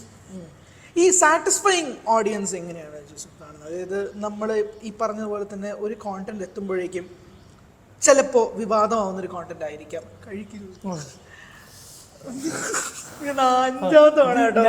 നിർബന്ധിച്ച് ഞാനൊന്ന് ലഞ്ച് കഴിച്ച് വന്നാണ്. മാത്രമല്ല എൻ്റെ ട്രെയിനർ ഇത് കാണും. ഞാൻ ജിമ്മിൽ പോകുന്നുണ്ട്. സ്ട്രിക്റ്റഡ് ആയിട്ടാണോ? ഭയങ്കര. എത്ര നാളായി? 3 വർഷം. 3 മാസം. പണ്ട് ജിമ്മിൽ പോയിരുന്നു. എന്നിട്ട് അത് പോയിട്ട് എങ്ങനെയുണ്ട്? ഞാൻ അത് സീരിയസ് ടോപ്പിക്. അതെങ്ങനെയുണ്ട്? ജിമ്മിനുണ്ട്? ജിമ്മ് നല്ല പരിപാടിയാണ്. നമ്മൾ ജിമ്മിൽ പോകുന്ന മസിൽ വയ്ക്കാൻ വേണ്ടി മാത്രമല്ല, ഫിറ്റ് ആയിരിക്കാം. കുറേ മനുഷ്യർ അവിടെ ഉണ്ടാവും. ജിമ്മ് മാത്രമാണ് മറ്റൊരാൾക്ക് മസിൽ വയ്ക്കുന്നതാണ് നമുക്ക് ഒരു പ്രചോദനം വരുന്നത്. അസൂയേക്കാളും നമ്മൾ പോകുമ്പോൾ ഒരാൾ പറയണത് എനിക്ക് ഇത്രയും കിലോ ഉണ്ടായിരുന്നു, ഞാൻ ഇത്രയായിട്ട് കുറഞ്ഞു, 7 മാസം ഇവിടെ വരുന്നുണ്ട്. പിന്നെ കുറേ കോൺവെർസേഷൻസ് ഉണ്ട്. ഇന്നലെ കണ്ടില്ലെന്ന് ചോദിക്കില്ല. മനുഷ്യർ നമ്മൾ ഇൻറ്റിമേറ്റ് ബന്ധങ്ങൾ ജിമ്മിൽ വരും. ജിം ആക്ച്വലി ധ്യാനകേന്ദ്രം പോലെ ബ്യൂട്ടിഫുൾ ആയിട്ടുള്ള ഒരു കാര്യമാണെന്നാണ് ഞാൻ വിചാരിക്കുന്നത്. ജിം ഒരു ധ്യാനകേന്ദ്രം, അവൻ്റെ ഒരു മോട്ടിവേഷൻ എന്ന് പറഞ്ഞാൽ അതിൻ്റെ അടിയിൽ വലുപ്പം വരികയായിരിക്കും. അപ്പോൾ ശരിക്കും ഭയങ്കര മനസ്സിനും ബെസ്റ്റ് വർക്കൗട്ടാണ്. നമുക്ക് ഹാപ്പി ഹോർമോൺസ് പ്രൊഡ്യൂസ് ചെയ്യുന്ന സ്ഥലമാണ്. നമ്മൾ കുറേ മനുഷ്യരെ പരിചയപ്പെടുന്നുണ്ട്. ഇപ്പോൾ ഈ റീസെൻ്റ്ലി ജിമ്മിൽ വെച്ച് കണ്ട ഒരാൾ ജോസഫ് ഇങ്ങനെ ഒരു ചെറിയ സ്ട്രഗിളിലൂടെ കടന്നു പോവാണ്. ഒരു കോണ്ടാക്ട് നമ്പർ നിങ്ങളെ സഹായിച്ച ആരെങ്കിലും ഉണ്ടോ, നിങ്ങൾ തിരക്കായിരിക്കും എന്നറിയാം, നിങ്ങൾ ചില ആളുകളെ കുറിച്ച് പറഞ്ഞു, ഞാൻ അവരുടെ നമ്പർ കൊടുക്കുന്നു. കുറച്ചാൾ നമ്മൾ ചോദിക്കുന്നുണ്ട് ഈ കാര്യങ്ങൾ, നമ്മളത് ഫോളോ അപ്പ് ചെയ്യുന്നു, സൗഹൃദങ്ങൾ ഉണ്ടാവുന്നു. ഒരാഴ്ച കണ്ടിന്യൂ എല്ലാവരും ചോദിക്കും ഇത് എവിടെ ആയിരുന്നു ചോദിക്കുന്നു. അതുപോലെ നമ്മൾ വെയിറ്റ് എടുത്ത് നോക്കുമ്പോൾ ഒന്ന് സപ്പോർട്ട് ചെയ്യാൻ നമ്മുടെ കൂടെ വെക്കുന്നു. അങ്ങനെ എല്ലാം കൊണ്ടും മനുഷ്യന് കുറച്ചുകൂടി മെച്ചപ്പെടുന്ന ഒരു ഇടമാണ് ജിം, മനസ്സുകൊണ്ടും. പക്ഷേ ഇത് ഡെയിലി എണീറ്റ് പോകണ്ടേ? ഞാനൊരു 2 ആഴ്ച പോയി. പക്ഷേ നമുക്കിത് നമ്മുടെ ജോലിയുമായി ബന്ധപ്പെട്ട് ഇപ്പം ഞാനിപ്പോൾ സ്റ്റേജിൽ നിൽക്കുന്ന ഒരാളായതുകൊണ്ട് എനിക്ക് അധികം വയറ് ചാടാൻ നിൽക്കാൻ താല്പര്യമില്ല. കുറച്ച് ഹെൽത്തി ആവണം എന്നൊരു ആഗ്രഹമുണ്ട്. ഭയങ്കര ഹാർഡ് കോർ ജിം എന്നുള്ള ഒരു ബേസിക്സ് ആണ്. പിന്നെ നമ്മൾ ജിമ്മിൽ പോയി ഹാപ്പി ഹോർമോൺസിൻ്റെ പ്രൊഡക്ഷൻ കൂടുന്നു ഉള്ളൊരു സയൻറ്റിഫിക്കലി പ്രൂവൺ ആയിട്ടുള്ള കാര്യമാണ്. അപ്പോൾ ഇതൊക്കെ നല്ലതാണ് ആക്ച്വലി. നമ്മൾ എഴുന്നേറ്റ് പോവൽ എനിക്കൊരു 3-4 മാസമൊക്കെ കൃത്യമായിട്ട് പോയി കഴിഞ്ഞാൽ അൺനെസസറി ബ്രേക്ക് വന്നില്ലെങ്കിൽ നമ്മളത് തുടരുന്നതാണ്. ഒരിക്കലും 6 പാക്ക് ഒരു ഗുഡ് ബോഡി ഷേപ്പിലേക്ക് പോയാൽ നമുക്കത് മെയിൻറ്റെയിൻ ചെയ്യാൻ തോന്നും. എനിക്കുള്ള സജഷൻ നിങ്ങൾക്ക് എന്തെങ്കിലും നിങ്ങൾ ഗോ ടു ജിം എന്നുള്ളത് തന്നെയാണ്. ഹാവ് എ ഗുഡ് ട്രെയിനർ, മാന്യതയുള്ള ട്രെയിനർ.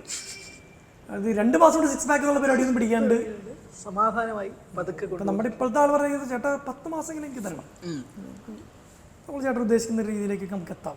6 പാക്കാണ് ഉദ്ദേശം? 6 പാക്ക് എന്നല്ല, നമുക്ക് വയറ് എനിക്ക് 6 പാക്ക് ഉണ്ടായിട്ടുണ്ട് മുമ്പ്, നമ്മളങ്ങനെ പോസ്റ്റ് ചെയ്തിട്ടില്ലെന്നുള്ളൂ. നമ്മൾ പോസ്റ്റ് ചെയ്ത് നമ്മൾ മോട്ടിവേഷൻ സ്പീക്കർ ആണല്ലോ. ഫോട്ടോ ആണെങ്കിൽ നമുക്ക് കാണിച്ചു തരുമോ? ഞാൻ ഒരിക്കൽ പോസ്റ്റ് ചെയ്ത സാധനമാണ് ഇത് ഭയങ്കര ബാക്ക് ഫയർ ചെയ്തത്. നിങ്ങൾ ഇന്ന് ഇത്തരം ഫോട്ടോകൾ പ്രതീക്ഷിക്കുന്നില്ല. കാരണം ഇവർ ഇതിൻ്റെ നഗ്നതാ പ്രദർശനമായിട്ടാണ് കാണുന്നതെന്ന് എനിക്ക് തോന്നുന്നു. ചിലപ്പോൾ ഫേസ്ബുക്കിലൊക്കെ പ്രത്യേകിച്ചും പിന്നെ അത് ഒരു കാര്യമുള്ളത്, നമ്മൾ ഫോളോ ചെയ്യുന്ന ക്രൗഡിൽ ഭയങ്കര പ്രായമായ ആളുകളുണ്ട്, ചെറിയ കുട്ടികളൊക്കെ ഉണ്ട്. ചിലപ്പോൾ ചില കാര്യങ്ങൾ നമുക്ക് sudden things you have to sacrifice എന്ന് തോന്നുന്നു. എനിക്കിപ്പോൾ സോഷ്യൽ മീഡിയ ഇട്ടിട്ടുണ്ടാണ്. അല്ലെങ്കിൽ ഞാൻ നല്ലൊരു റൈറ്റപ്പ് എഴുതിയിടണമായിരുന്നു. ഞാൻ ഇങ്ങനെയായിരുന്നു, ഞാൻ ഇത്രയും കാലം വർക്കൗട്ട് ചെയ്തത്. ഞാൻ വെറുതെ ഷോ ഓഫ് ചെയ്യുന്നതിനാണ് ഞാൻ അത് തെറ്റൊന്നുമില്ല. നമ്മൾ ഫോളോ ചെയ്യുന്ന ആൾക്ക് പറയുമ്പോൾ അത് പെട്ടെന്നൊരു കല്ല് കടി. കാരണം നമ്മുടെ റിയൽ സെൽഫ് അറിയാതെ അവർ ഈ വീഡിയോസ് നന്മ മാത്രം പറയുന്ന ഒരാളെ ചിലപ്പോൾ കണ്ടിട്ടുണ്ടാവുള്ളൂ. അപ്പോൾ എനിക്ക് gym it's A nice place, peaceful place. Peaceful. നമ്മൾ വി ഗ്രോ ടുഗദർ, അതാണ് ജിമ്മ്. V grow together. അത് ചിലപ്പോൾ നമ്മളിങ്ങനെ ഒരു സാധനം ഇങ്ങനെ ഉന്തിക്കൊണ്ട് പോകുന്നു, നമ്മൾ ഇടയ്ക്ക് ഓട്ടോകൾ ഇത്രയും കൂടെ ഉള്ളൂ. ഓക്കെ, അത് പിന്നെ നമ്മൾ ഒരു സൗഹൃദം ഡെവലപ്ഡ് ആവുന്നു. People talk, people meet. നമ്മൾ വേറെ എൻ്റെ ഇടയ്ക്ക് ഇപ്പോൾ ഫുട്ബോൾ സീസൺ ഇറങ്ങുന്ന സമയത്ത് ഭയങ്കര രസമായിരുന്നു. ഫാൻ ഫൈറ്റും ദേഷ്യമൊന്നുമില്ല. അങ്ങനെ അങ്ങനെ എടാ ഇത് മതി, എന്നെ കൊണ്ട് എല്ലാവർക്കും പറ്റില്ല. ഞാൻ മാത്രം കഴിച്ചോണ്ടിരിക്കുക, നീ മാത്രം കഴിക്കുന്നത്, ഞാൻ കഴിക്കുന്ന പോലെ ഷോർട്സ് എടുക്കാം. അത് ഞാൻ മനസ്സിലാക്കാം. ഈ ടെഡ്എക്സ് പരിപാടി ഒന്ന് പറഞ്ഞുതരോ? കാരണം ടെഡിൽ ഫീച്ചർ ചെയ്യാന്നൊക്കെ പറഞ്ഞു കഴിഞ്ഞാൽ എനിക്കറിയത്തില്ല, ജോസഫിന് എങ്ങനെയാണെന്ന് അറിയത്തില്ല. അതൊക്കെ ഒരു ഡ്രീം പരിപാടി, അതൊക്കെ എത്തിപ്പെടാൻ പോലും പറ്റുമെന്നൊക്കെ പറഞ്ഞ് ചിന്തിക്കുന്ന ഒരുപാട് ആളുകൾ എനിക്കറിയാം. ടെഡിൽ പോയി പ്രസന്റ് ചെയ്യുക, അല്ലെങ്കിൽ അവിടെ സ്റ്റേജിൽ നിൽക്കുക. ടെഡ് എക്സ്പീരിയൻസ് എങ്ങനെ ഉണ്ടായിരുന്നു ആ സ്റ്റേജ്? നമ്മൾ അതായത് ടെഡിന് ഡ്രീം ടെഡിൽ ഫീച്ചർ ചെയ്യുക ഡ്രീം ഒന്നും ആയിരുന്നു. നമുക്ക് ആ ഡ്രീം തുടങ്ങണേക്കാൾ മോളെ അതിനകത്തേക്ക് വിളിച്ചു. ഞാൻ 2018 ടെഡ് ടോക്ക് കൊടുത്തത്. എനിക്ക് അന്ന് റിമാക്കല്ലെങ്കിൽ മലയാളത്തിൽ റിമാക്കല്ലെങ്കിൽ ശശി തരൂർ, പിന്നെ 2 നടിമാരൊക്കെ അങ്ങനെ. അതായത് ഈ ടെഡ്എക്സിന് ലൈസൻസ് ഉണ്ട്. അതിൻ്റെ ലൈസൻസ് എടുത്ത് നമുക്കത് റൺ ചെയ്യാം നമ്മുടെ കോളേജിൽ, നമ്മുടെ ഇൻസ്റ്റിറ്റ്യൂഷൻസിൽ. അതിനെന്തോ വലിയ പേയ്മെൻ്റ് ഒക്കെ ഉണ്ട് ലൈസൻസ് കിട്ടാനായിട്ട്. 2018 കേരളത്തിൽ 3 കോളേജിലാണ് കണ്ടതുണ്ടായിരുന്നുള്ളൂ ഈ ടെഡ്എക്സ് എന്ന് പറയുന്നത്. ഇന്ന് ഞാൻ മനസ്സിലാക്കുന്നത് പൈസ കൊടുത്താൽ ഈ ലൈസൻസ് കിട്ടും. അത്യാവശ്യം സ്റ്റാൻഡേർഡ്സൊക്കെ മീറ്റ് ചെയ്യണം.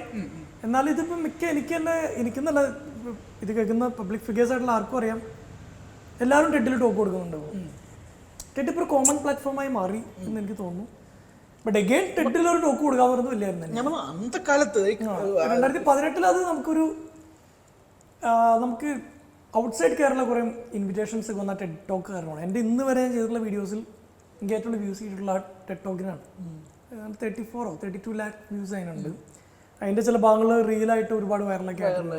ഞാൻ പറഞ്ഞ വ്യൂസിന്റെ കണക്ക് മാത്രമല്ല, ടെഡിൽ നമ്മൾ ഫീച്ചർ ചെയ്യാന്ന് പറയുന്നൊരു അന്നത് ഭയങ്കരമായിട്ടുള്ളൊരു സ്വന്തമായിട്ട് അഭിമാനം തോന്നുന്നൊരു കാര്യം തന്നെയായിരുന്നു. നമുക്കന്ന് വിളിക്കുന്നു, നമ്മളത് ഒരുപാട് പേരോട് പറഞ്ഞിട്ടുണ്ട്. പക്ഷേ ഞാൻ എൻ്റെ പ്രൊഫൈലിലൊന്നും ടെഡെക്സ് സ്പീക്കർ ഒന്നും ഇട്ടിട്ടില്ല. കണ്ടിട്ടുള്ളവർക്കറിയാം, വീഡിയോസ് ഷെയർ ചെയ്തിട്ടുണ്ട്. എനിക്ക് തോന്നുന്നു നമ്മൾ സ്വാഗതം ചെയ്ത ഇടങ്ങളിലൊന്നും ഒരു സ്ഥലത്തും ടെഡെക്സ് സ്പീക്കർ എന്ന് പറയലൊന്നുമില്ല. ഇപ്പൊ തോന്നുന്നത് പറയാനൊക്കെ ഉറപ്പായിട്ടും. പിന്നെ അതിപ്പോൾ ടെഡ് വലിയൊരു പ്ലാറ്റ്ഫോം ആണല്ലോ. എനിക്കാണ് 2 കോടിയത്ത ആളുകൾ സബ്സ്ക്രൈബേഴ്സ് ഉള്ള കറിയിൽ അത് തന്നെയാണെന്ന് വിചാരിക്കുന്നു. വലിയൊരു പ്ലാറ്റ്ഫോം. അവിടെ ആരെങ്കിലൊക്കെ കാണുമല്ലോ. പക്ഷെ ഇപ്പോൾ പ്ലെൻറ്റി ഓഫ് സ്പീച്ചസ് ഒരുപാടുണ്ടെന്ന് എനിക്ക് തോന്നുന്നു. ഞാനും ഈ അടുത്തേക്ക് 2ാമത് പറഞ്ഞ് കൊടുത്തായിരുന്നു. അതിൻ്റെ ഓഡിയോ ഔട്ട് ഭയങ്കര റോങ് ആയിരുന്നു. ഒന്നും ക്ലാരിറ്റി ഭയങ്കര കുറവാണ്. പക്ഷെ ടെഡ് ഒരു നല്ല എക്സ്പീരിയൻസ് തന്നെയാണ്. ഇതെങ്ങനെ ഇത് മാനേജ് ചെയ്യാം? നമ്മളിപ്പോൾ വിളിക്കുന്നിടത്തൊക്കെ വി ഹാവ് ടു ടോക്ക്, അതിനായിരിക്കുമല്ലോ വിളിക്കുക, അല്ലെങ്കിൽ ഒരു മോട്ടിവേഷൻ, അല്ലെങ്കിൽ നമ്മുടെ ലൈഫിനെ പറ്റി സംസാരിക്കുക എന്നുള്ളതാണല്ലോ. ഒരു ഇതാവാറുണ്ട്, ഒരു പ്രതിസന്ധി എന്നല്ല ഞാൻ ചോദിക്കുന്നത്, അതിനെ എങ്ങനെ കോട്ട് ചെയ്യുക? അതായത് ചുമതല, റെസ്പോൺസിബിലിറ്റി. എക്സാക്ട്ലി. ഇല്ല, നമ്മളിപ്പോൾ ഇൻ്റർവ്യൂവിന് വരുമ്പോൾ പോലും നമുക്കറിയാം ഇതെങ്ങനെയൊക്കെയാണ് നാളെ പുറത്തേക്ക് ഇറങ്ങാൻ പറഞ്ഞൂടാ, അത് എവിടെ നിന്നാണ് കട്ട് ചെയ്യപ്പെടുന്നത്, റീൽ എങ്ങനെയാണ് പോകണ്ടാവുക. പിന്നെ ഇത് we are use to it. ഇത് നമ്മൾ എന്ത് പറഞ്ഞാലും വിവാദമാവുള്ള സംഗതികൾ മനുഷ്യരായിട്ട് തന്നെ കണ്ടെത്തിക്കോളും. വിവാദം ഉദ്ദേശിച്ചല്ലാതാവും, ഉദ്ദേശിച്ചില്ലാവും. ഇപ്പം ജിം ധ്യാനകേന്ദ്രം പോലെ ബ്യൂട്ടിഫുൾ ആയിട്ടുള്ള സ്ഥലമാണെന്ന് ഞാൻ പറയുന്നു. അറിയില്ല. അതിൻ്റെ ഒരു ഭാവി നല്ല അർത്ഥത്തിലല്ലേ പറഞ്ഞേ? അർത്ഥത്തിലാണല്ലോ നമ്മളെല്ലാം പറയും. നമ്മൾ മോശം അർത്ഥത്തിൽ എന്തെങ്കിലും പറയൂ. പറയുന്നവരുണ്ടോ അറിയില്ല. നമുക്കങ്ങനെ ഇച്ചിരി കട്ടക്കട്ടെ എന്ന് പറഞ്ഞാൽ നമ്മളങ്ങനെ പറയുന്നില്ലല്ലോ. നമുക്ക് എല്ലായിടത്തും പോകുമ്പോൾ അവർ ആഗ്രഹിക്കുന്ന ടോപ്പിക്ക് ഓഡിയൻസിനനുസരിച്ച് നമ്മൾ എന്തായാലും പ്രിപ്പയർ ചെയ്യും. ഇൻ്റർവ്യൂവിൽ നമുക്ക് പ്രിപ്പറേഷൻ ഇല്ല. നിങ്ങൾ ചോദിക്കണേ എനിക്ക് ഉത്തരം തരാൻ പറ്റുള്ളൂ. പക്ഷെ നാളെ ഒരു കോർപ്പറേറ്റ് ഫീൽഡിൽ പോകുന്നു. ഇപ്പോൾ കഴിഞ്ഞ ദിവസം കൊല്ലത്തൊരു സെൻറ്റ് മേരീസ് റെസിഡൻഷ്യൽ സ്കൂളിലൊരു ആനുവൽ ഡേക്ക് ഗസ്റ്റായിട്ട് പോയി. കുട്ടികളോട് സംസാരിക്കണം. അപ്പോൾ എനിക്ക് ഉറപ്പാണ് എൻ്റെ വലിയ ഫിലോസഫീസ് നമ്മുടെ വർക്കാവില്ല. നമ്മൾ ഫുട്ബോൾ വേൾഡ് കപ്പ് സീസൺ ആയിരുന്നു.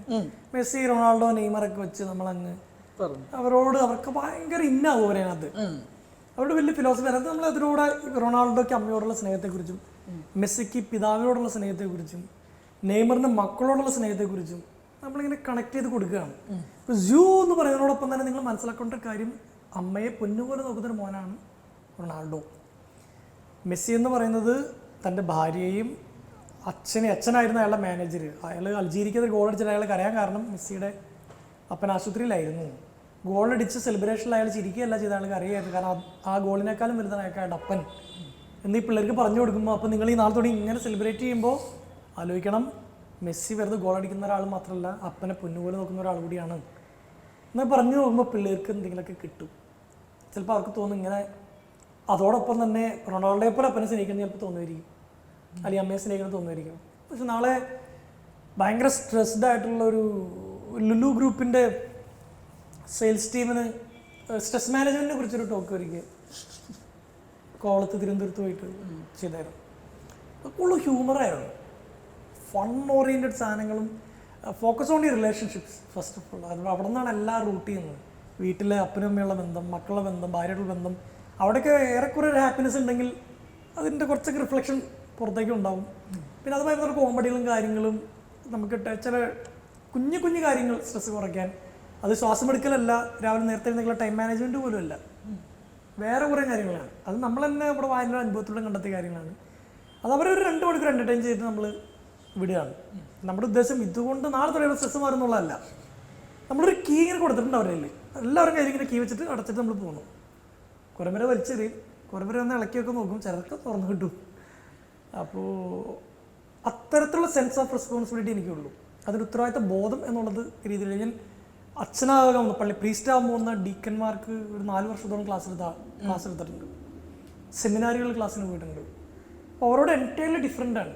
നമുക്ക് എങ്ങനെയുള്ള അച്ഛന്മാരാണ് ആഗ്രഹം എന്നാണ് എനിക്ക് തോന്നുന്നത് എന്നുള്ളൊരു നമ്മുടെ യൂത്തിനെയൊക്കെ ഫോക്കസ് ചെയ്ത് നമ്മുടെ പഠനങ്ങളൊക്കെ നടത്തി വേറെ ഒരു കോണ്ടൻ്റാണ്.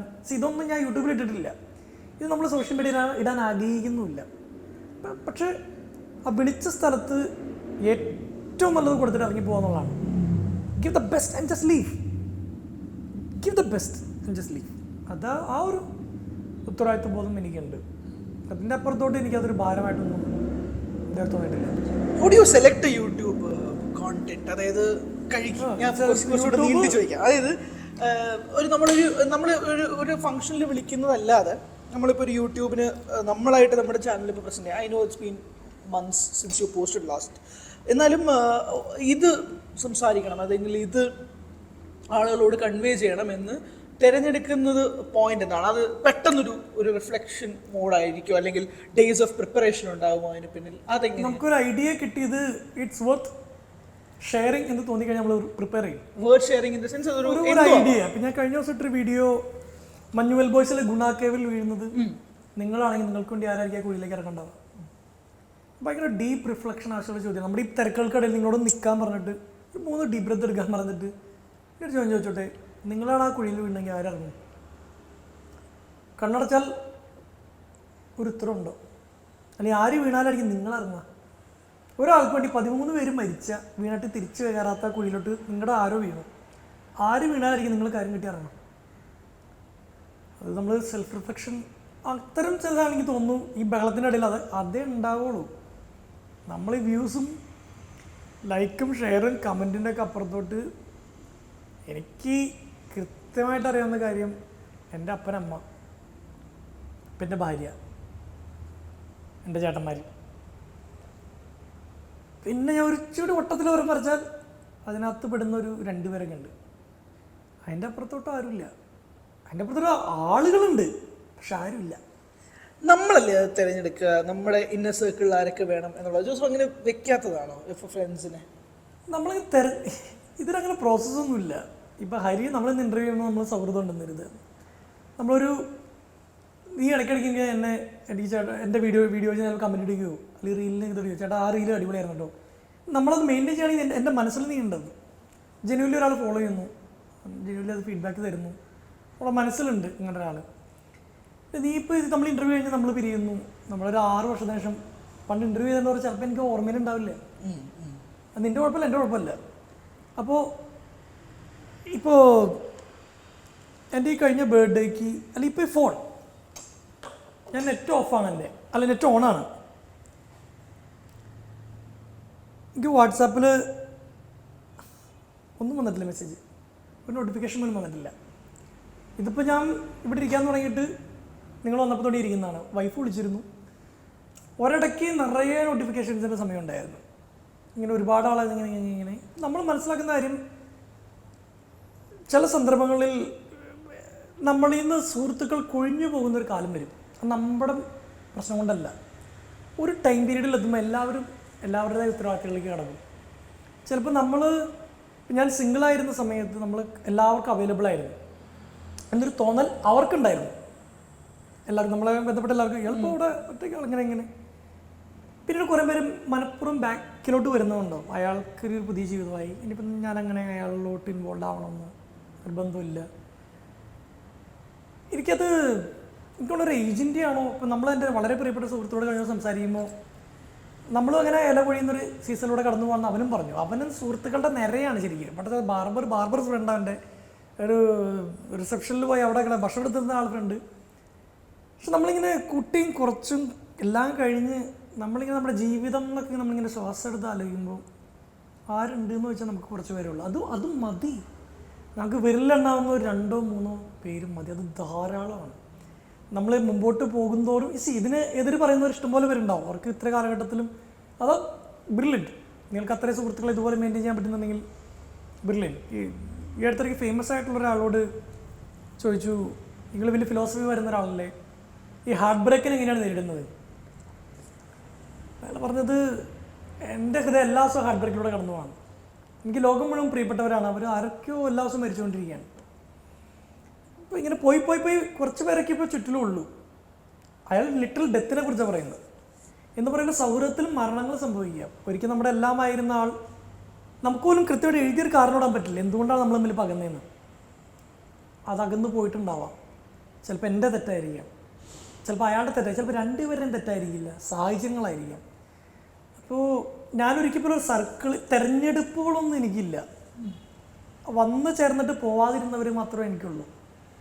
എൻ്റെ മെറിറ്റ് കൊണ്ട് ഒരു സൗഹൃദവും അതൊക്കെ വളരെ മോശമാണ്. എനിക്ക് ഇപ്പം ചോദിക്കുകയാണെങ്കിൽ പറയുകയാണെങ്കിൽ എല്ലാം ഗുരുക്കന്മാരാണ് കൂടുതലും. പിന്നെ 2-3 സുഹൃത്തുക്കൾ, അതിൻ്റെ അപ്പുറത്തോട്ട് കുടുംബം, അതിൻ്റെ അപ്പുറത്തോട്ട് വലിയ ഒരു സർക്കിൾ പാർട്ടിയും ഫ്രണ്ട്സോ ഒന്നും ഇല്ലാത്ത ഒരാളാണ്. വൈഫാണ് ഇപ്പോൾ ബെസ്റ്റ് ഫ്രണ്ട്? ബെസ്റ്റുള്ള വൈഫെല്ലാമാണ്. ഞാൻ ആരും ഇങ്ങനെ സ്നേഹിച്ചിട്ടില്ല എൻ്റെ ജീവിതത്തിൽ.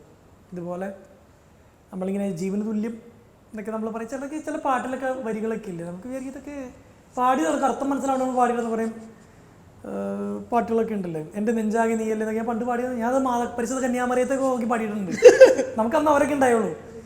പക്ഷെ ഇന്ന് അത് പാടുമ്പോൾ ട്രൂ മനസ്സൂര മുഴുവൻ അവരാണ്. നമുക്ക് പ്രണയം എന്ന് പറയുന്നത് സ്നേഹിക്കപ്പെടുന്ന അനുഭവമല്ല, സ്നേഹിക്കുന്ന അനുഭവമാണ്.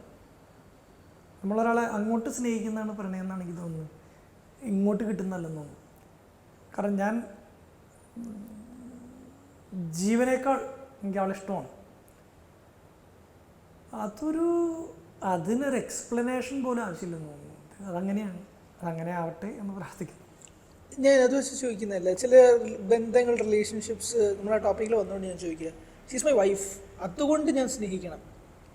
ബന്ധം ആയിപ്പോയി എന്ന് പറഞ്ഞ് നിൽക്കുന്ന ആളുകളുണ്ട്, ന്യൂലി മാരീഡ് കപ്പിൾസ് ഉൾപ്പെടെ. You are newly married. You find that difference? അങ്ങനെ തോന്നാറുണ്ടോ? നമ്മൾ എവർ ലാസ്റ്റിംഗ് ആയിട്ട് നമ്മളിപ്പോൾ ഒരു 20 years ഓഫ് മാരേജ് കഴിഞ്ഞെന്ന് വിചാരിക്കുക. അതിനോ അങ്ങനെ എക്സ്പീരിയൻസസ് ചുറ്റുമുള്ളവരിൽ ചിലപ്പോൾ ഉണ്ടായിരിക്കുമല്ലോ, പാരൻസ് ഉൾപ്പെടെ. നമ്മൾ ആ ബന്ധത്തിലുണ്ട്, അതുകൊണ്ട് നമുക്ക് മുന്നോട്ട് പോകണം. അല്ലാതെ എന്ന് സ്നേഹിക്കുന്നതെന്ന് വെച്ചാൽ സ്നേഹമുണ്ട്, പക്ഷേ എപ്പോഴും പ്രകടിപ്പിക്കണമെന്നില്ല. അതിൽ എന്തെങ്കിലും ഡിഫറൻസ് അങ്ങനെ ഉണ്ട് പരിപാടി? നമുക്ക് ഓരോരുത്തരും ജീവിതം പോലെ ആയിരിക്കും കേട്ടോ. ഇതിപ്പോൾ ഞാനിപ്പോൾ അവരതുപോലെ സ്നേഹിക്കുന്നു എന്നുള്ളതിന് കാരണം ഒരുപാട് കാരണങ്ങളുണ്ടാവും. അവരെന്നെ മനസ്സിലാക്കുന്ന രീതിയായിരിക്കാം, അവരിടപഴകുന്ന രീതിയായിരിക്കാം, അല്ലെങ്കിൽ എനിക്കെന്തോ അവരോട് ഭയങ്കര സ്നേഹം തോന്നുന്നതായിരിക്കാം. ഇത് 20 വർഷത്തോളം ഉണ്ടാവും എന്നാണ് എൻ്റെ മനസ്സ് പറയുന്നത്. കാരണം നമ്മളൊരാൾ ട്രൂലി സ്നേഹിക്കുമ്പോൾ എല്ലാം സെറ്റിൽഡ് ആവുമെന്ന് എനിക്ക് തോന്നിയിട്ടുണ്ട്. വേറെ ഒന്നും നമ്മളെ ഭയങ്കരമായിട്ട്, ഫോർ എക്സാമ്പിൾ പ്രലോഭനങ്ങൾ പോലും നമ്മളെ ബാധിക്കില്ല. സെക്ഷൽ ടെംപ്റ്റേഷൻ പോലും നമുക്ക് ഏജില്ല, രോമത്ത് പോലും കൊള്ളില്ല. നമ്മൾ if you are in love, ഒരാളെ സ്നേഹിക്കുന്നുവെങ്കിൽ that means you are settled. വേറൊന്നിനും നിങ്ങളൊന്നും ഷെയ്ക്ക് ചെയ്യാൻ പറ്റില്ല. അത് ട്രിവാൻഡ്രം ലോഡ്ജ് സിനിമയിൽ ഹണി റോസിൻ്റെ ക്യാരക്ടറിനോട് അനൂപ് മേനോൻ്റെ ക്യാരക്ടറിൻ്റെ ഡയലോഗുണ്ട്. നിന്നെ എടുത്ത് കട്ടിലേക്ക് എടുത്തിട്ട് എനിക്ക് എളുപ്പമാണ് ധ്വനി, അത് വേണ്ടാന്ന് വെക്കാനാണ് ബുദ്ധിമുട്ട്. ആ ബുദ്ധിമുട്ട് ഇഷ്ടപ്പെടുന്ന ഒരാളാണ് ഞാൻ. അയാൾക്കാണ് ഭാര്യ മരിച്ചോട് ഭാര്യയോടെ പ്രണയപ്പോഴും തീർന്നിട്ടില്ല. I am a one woman man. ഒരാളെ മാത്രം സ്നേഹിക്കാൻ, ഒരാളെ മാത്രം ഇൻറ്റൻസായി പ്രണയിക്കാൻ, it demands a mind of quality. എനിക്ക് നിൻ്റെ അടുത്ത് ഇങ്ങനെ ഇടാൻ ഈസി, വേണമെന്ന് വെച്ചാൽ അത് ചെയ്യാം, എനിക്ക് തോന്നുന്നില്ല. അതിന് മാത്രം ഞാൻ മറ്റൊരാളുമായി പ്രണയത്തിലാണ് ഇപ്പോഴും. അതിൽ നിന്ന് പുറത്ത് കിടന്ന I am a one woman man എന്ന് പറയുന്ന ആ ഡയലോഗ് അന്നത് കേൾക്കുമ്പോൾ ഇത് നല്ല മനോഹരമായ ഡയലോഗ് എന്ന് മാത്രമേ തോന്നിയിട്ടുള്ളൂ. ഇന്ന് ഇറ്റ്സ് ട്രൂ. ചിലപ്പോൾ എവിടെയോ അത് എഴുതിയ എഴുത്തുകാരന് എവിടെയോ ഒരു അനുഭവം, അല്ലെങ്കിൽ അയാളോടത് ആരും പറഞ്ഞിട്ട് അയാൾ എഴുതിയാണെങ്കിൽ ആ പറഞ്ഞ ആളുടെ അനുഭവം സ്ട്രോങ് ആയിരിക്കും. നമുക്ക് എഴുത്തുകളെല്ലാം അയാൾ തന്നെ ആവണമെന്നില്ല. ചിലപ്പോൾ അയാൾക്ക് കിട്ടിയ ഏറ്റവും നല്ലൊരു സാധനമായിരിക്കാം, ചിലപ്പോൾ അനുമേനോ തന്നെ എഴുതി തന്നെയായിരിക്കാം. പിന്നെ നമുക്ക് കിട്ടിയത് വളരെ റോങ് ആയിട്ടുള്ള ഒരാളാണെങ്കിൽ നമുക്ക് എന്ത് ചെയ്യാൻ പറ്റും? എന്തുകൊണ്ടാണ് ഭൂമിയിൽ ഡിവോഴ്സിൽ നടക്കുന്നത്? ഒരുമിച്ച് പോകാൻ പറ്റാത്തതുകൊണ്ടല്ലേ? ഭയങ്കര സംശയാലുമായിട്ടുള്ളൊരു ഭർത്താവാണ് ഭാര്യയാണെങ്കിൽ നമുക്ക് എത്രത്തോളം സ്നേഹത്തിന് ചെയ്യാൻ പറ്റുന്ന കാര്യങ്ങൾക്കൊരു പരിധിയുണ്ട്. സ്നേഹം എന്ന് പറയുന്നൊരു മിറക്കിൾ എന്നൊക്കെ പറയുമ്പോൾ എല്ലായിടത്തും അതിന് അനുഭവം ചെയ്യാൻ പറ്റില്ലേ? എത്ര ശ്രമിച്ചിട്ട് നിങ്ങൾ ഇടം വലം തിരിയാൻ സമ്മതിക്കാത്ത രീതിയിൽ സംശയിക്കുന്ന ഒരാളാണെങ്കിൽ അപ്പുറത്തുള്ളെങ്കിൽ സ്നേഹത്തിന് ചെയ്യാൻ പറ്റുന്ന കാര്യങ്ങൾക്ക് ഒരു പരിധിയുണ്ട്. ഒരു കിട്ടിയതിനെ നമുക്ക് ഭംഗിയായിട്ട്, എല്ലാത്തിനും ഡ്രോബാക്സ് ഉണ്ടാവാം. ഡ്രോബാക്സിനെ അക്കോമഡേറ്റ് ചെയ്യാൻ പറ്റുന്നതാണോ അയാളുടെ ഉള്ള നന്മ എന്നുള്ളതാണ് നമ്മൾ ചിന്തിക്കേണ്ടത്. അങ്ങനെയൊക്കെ ആണെങ്കിൽ അയാൾക്ക് അതിനും വലിയൊരു സൈഡുണ്ട്. ഇപ്പം എനിക്ക് എൻ്റെ ഒരുപാട് കുറവുകളുണ്ട്, അതെൻ്റെ വൈഫിനറിയാം. ഇപ്പം ലോകം കാണുന്ന എന്ത് നല്ല രീതിയിൽ സംസാരിക്കുന്ന ഒരാൾ അങ്ങനെ തന്നെയായിരിക്കും. പക്ഷേ എനിക്ക് എന്നെ ടെൻഷൻ ഉണ്ടോ എന്നുള്ളത്, അല്ലെങ്കിൽ എൻ്റെ മറ്റു കാര്യങ്ങളോ, ഇത് നമ്മൾ അക്കോമഡേറ്റ്. ഇപ്പോൾ ഞാൻ അവളെ ജീവന് വേണ്ടി സ്നേഹിക്കുന്ന പറയാം, അവൾക്ക് അവളുടേതായ കുറവുകളുണ്ടാവാം. നമുക്ക് ആ കുറവുകൾ ആക്സെപ്റ്റബിളാണ്. അത് നമ്മുടെ മനസ്സമാധാനത്തെ ബാധിക്കുന്നതല്ല. ഒരുപക്ഷെ നമ്മളുടെ ചെറിയ ചില അഡ്ജസ്റ്റ്മെൻറ്റ് ചിലപ്പോൾ നടത്തേണ്ടി വരുമായിരിക്കും കുട്ടികൾ. അത് ഒരിക്കലും എൻ്റെ മനസ്സമാധാനത്തിലേക്ക് അത് കടന്നു കയറുന്നില്ല. അല്ലാതെ ഇപ്പോൾ നമുക്കൊരാളെ കിട്ടിയതിന് ഇപ്പോൾ ഇതാണ് കിട്ടിയത്, ഇതിനെ സ്നേഹിക്കാം. അങ്ങനെയോ ഉണ്ടാവാം. ഇത് അപേക്ഷികമാണ്. ഇത് എല്ലാവരും ലൈഫ് ഡിഫറെൻ്റ്. നമുക്ക് എങ്ങനെ ജനറലൈസ് ചെയ്യാൻ പറ്റും? ഞാൻ പറഞ്ഞല്ലോ, ഞാനിപ്പോൾ ഈ പറഞ്ഞ പോലെ എല്ലാവർക്കും ചേരുന്നൊരു വാചകമൊന്നും ഈ ഭൂമിയിലില്ല. ഞാൻ പറയുന്നത് ശരിയായിരിക്കില്ല, നിങ്ങളുടെ ശരി. ഞാനിപ്പോഴും ഓർക്കുന്നു, വിജയ് സൂപ്പറും പുറമേ ഷൂട്ടിങ്ങിൻ്റെ സമയത്ത് ഞാനൊരു വീഡിയോ ആ സമയത്ത് അപ്ലോഡ് ചെയ്തിട്ടുണ്ടായിരുന്നു. പാസിഫ് അതൊക്കെ ആയിരിക്കും എൻ്റെ കണ്ടുണ്ടാവുക. എന്നെ കാസ്റ്റിങ്ങിന് വിളിക്കുന്ന സമയത്ത് അത് ഒരാളിനോട് ചോദിച്ചു, ലവ് മാരേജ് ആണോ അറേഞ്ച്ഡ് മാരേജ് ആണോ നല്ലത്? അപ്പോൾ ഞാൻ അന്ന് പറഞ്ഞത് അറേഞ്ച്ഡ് മാരേജ് എന്ന് പറഞ്ഞാൽ നമ്മളിങ്ങനെ നടന്നു പോകുമ്പോൾ അറിയാണ്ടൊരു പാമ്പിനെ ചവിട്ടുന്നു, പാമ്പ് കൊത്തുന്നു, നമ്മൾ ചാവുന്നു. ലവ് മാരേജ് എന്ന് പറഞ്ഞാൽ പാമ്പിൻ്റെ പൊത്തിപ്പോട്ട് ഡിജിങ്കാലാല ഹുഡ് ഹുഡ് ഹുഡെന്ന് പാട്ട് പാടുന്നു, പാമ്പറ്റ കുത്തുന്നു, ചാവുന്നു. ഏതായാലും കടി ഉറപ്പാണ്.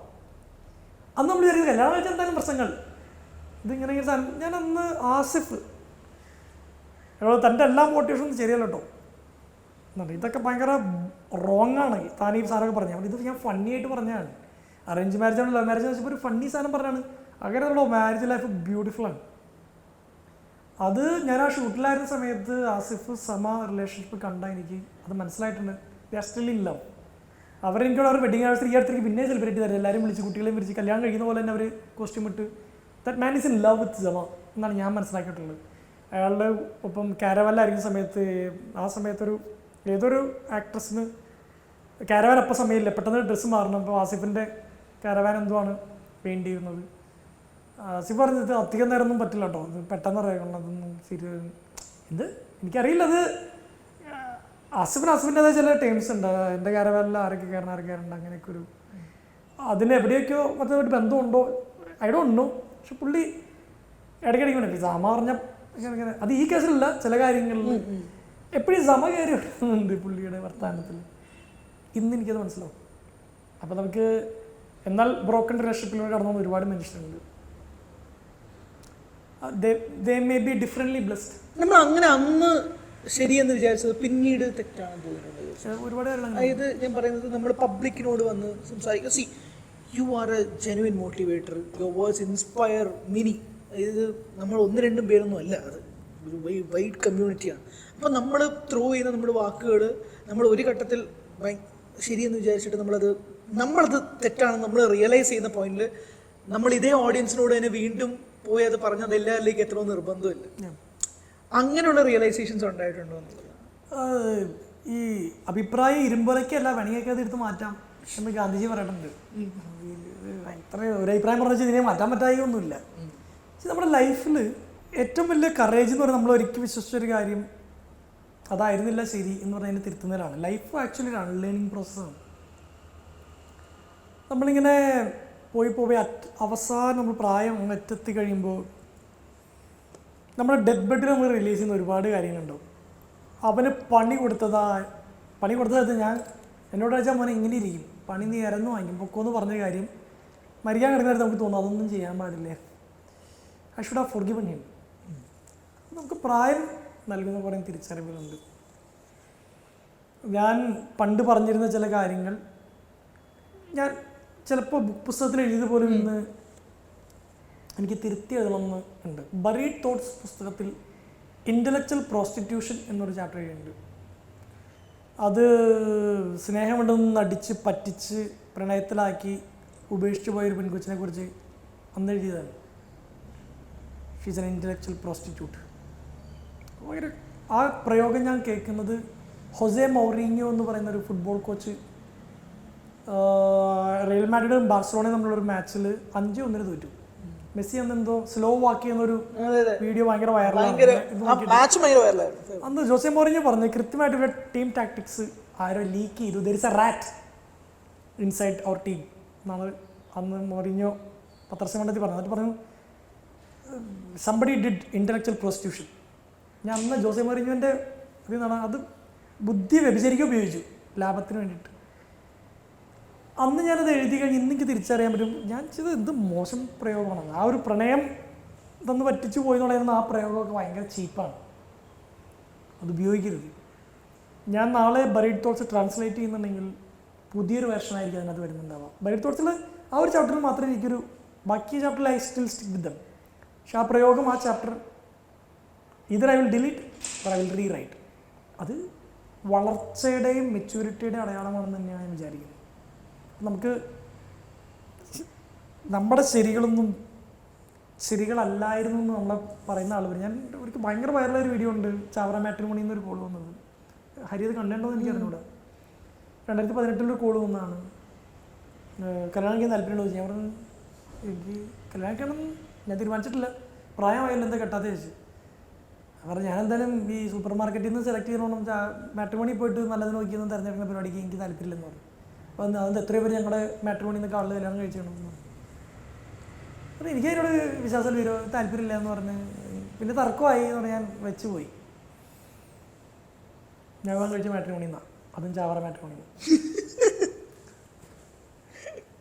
എനിക്ക് നല്ല പ്രണയമുള്ളപ്പോഴാണ് ഞാൻ ആ ഡയലോഗ് അടിച്ച്. എന്ന് വെച്ച് അറേഞ്ച്ഡ് മാരേജ് മാട്രിമോണിയിൽ നിന്ന് കിട്ടണോ നല്ലത് അല്ല, പ്രണയവിവാഹമാണോ നല്ലത് അല്ല, അറിഞ്ഞൂടാ. ഇന്ന് എന്നോട് ചോദിക്കണേ എങ്ങനെയുള്ള വിവാഹമാണ് ഐഡിയൽ? ഒരാളെ കുറേ കാലം സ്നേഹിച്ച് മനസ്സിലാക്കി വിവാഹം സ്നേഹിച്ച് മനസ്സിലാക്കി 10 വർഷം പ്രണയിച്ചിട്ട് വിവാഹം കഴിച്ചിട്ട് 1 വർഷം നീണ്ടെടുക്കാതെ ഡിവോഴ്സ് എത്ര പേരുണ്ട്? ഇത് കേൾക്കുന്നവരുണ്ട് ഇല്ലേ? അപ്പോൾ അറിഞ്ഞ് മനസ്സിലാക്കി കല്യാണം കഴിച്ചതാണോ യഥാർത്ഥത്തിൽ നല്ലത്? ഇത് നമുക്കൊരു പിടുത്തമില്ലെന്ന് നമ്മളിതിനെ തറയ്ക്കാം. അതുകൊണ്ട് അത്ര സന്ദർഭം നമ്മളിപ്പോൾ എന്ത് പറയും? I don't know. നിങ്ങൾ അറേഞ്ച് മാരേജ് തന്നെ ആണെങ്കിൽ കുറച്ചത് സംസാരിച്ച പോലത്തെ ബേസിക് അണ്ടർസ്റ്റാൻഡിങ് നല്ലതാണ്. അതിൻ്റെ അപ്പുറത്തോട്ട് എന്ത് ഈ ഐ എന്ന് പറയുന്ന ഈ മനുഷ്യൻ ഞാൻ എന്ത് ധാരണ നിങ്ങൾക്ക് കുറിച്ച്, ഇനി ആ വ്യക്തിയെക്കുറിച്ച് നമുക്ക് നമ്മളെ തന്നെ പിടുത്തം കിട്ടുന്നില്ല, അപ്പോൾ അപ്പുറത്തുള്ള ആൾ എന്തായാലും പിടുത്തം കിട്ടും. അപ്പോൾ അത്തരം കാര്യങ്ങളൊന്നും നമ്മൾ ചിലപ്പോൾ ഇന്ന് അത്തരം കാര്യങ്ങൾ ചോദിച്ച ഉത്തരം പോലും പറയില്ല. ഫൈനൽ ക്വസ്റ്റ്യൻ ഞാൻ വെച്ചിട്ട് ചോദിക്കാം, how important it is to say no to a person? ഞാൻ പലപ്പോഴും കേട്ടിട്ടുള്ളൊരു കാര്യം, ഒരാളോട് നോ പറയാൻ ഭയങ്കര ബുദ്ധിമുട്ടാണ്, എനിക്ക് ആയിക്കോട്ടെ പോട്ടെ എന്ന് പറഞ്ഞിട്ട് പോകുന്ന പല ഇൻസിഡൻസും ഉണ്ടായിട്ടുണ്ട്. ജോസഫിൻ്റെ ലൈഫിൽ അങ്ങനെ ഉണ്ടായിട്ടുണ്ട്? To say no, I know your sharp in your words, പക്ഷെ എന്നാൽ പോലും ആ സിറ്റുവേഷൻ ഇല്ല. നമ്മളെപ്പോഴും പറയുന്നൊരു കാര്യം, സ്വർഗത്തിലേക്കും നരകത്തിലേക്കുള്ള ഒരു എളുപ്പവഴി എന്ന് പറയുന്നത് ചാടി കയറി എസ് പറയുന്നതും നോ പറയാൻ വൈകുന്നു വന്ന നരകത്തിലേക്കുള്ള എളുപ്പവഴി. ചാടി കയറി എസ് എന്ന് പറയുന്നു, നോ പറയാൻ വൈകുന്നത്.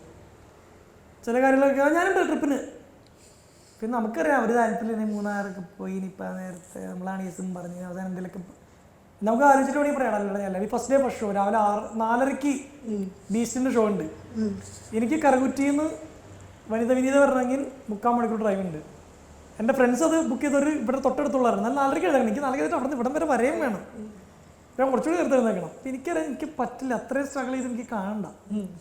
എന്നാലും അവർ വിളിക്കും പോയാലും നമുക്ക് ഫസ്റ്റ് ഡേ ഫസ്റ്റ് ഷോ പിന്നെ അതുപോലെ ഞാൻ രാവിലെ എഴുന്നേറ്റ് വന്ന് ഫണ്ണുണ്ടെങ്കിലും ചിലപ്പോൾ ഇവിടെ ദിവസത്തെ അത് ബാധിക്കും. ഒരുപാട് കാര്യങ്ങളിൽ എപ്പോഴും ഒന്നാലോചിക്കുന്നത് നന്നായി. എനിക്കും പക്ഷേ ഇപ്പോഴും പറ്റാറുണ്ട്, ചില ആൾ കമ്മിറ്റ് ചെയ്യണ്ടേ ചിലത്. പിന്നെ ഞാൻ വിചാരിക്കുന്നത് എന്തെങ്കിലുമൊക്കെ ഒരു ലേണിങ് അതിനുണ്ടായിരിക്കും എന്ന് ചിന്തിച്ച് ആശ്വസിക്കാനേ പറ്റുള്ളൂ. പക്ഷേ എപ്പോഴും എനിക്ക് വളരെ ഉറപ്പായിട്ട് തോന്നിയിട്ടുള്ള കാര്യം, നമ്മുടെ ഉള്ളിൽ നമുക്ക് നോയെക്കുറിച്ചൊരു കൺവിക്ഷൻ അത് നേരത്തെ പറയാമെന്നുള്ളതാണ്. It saves everyone's time.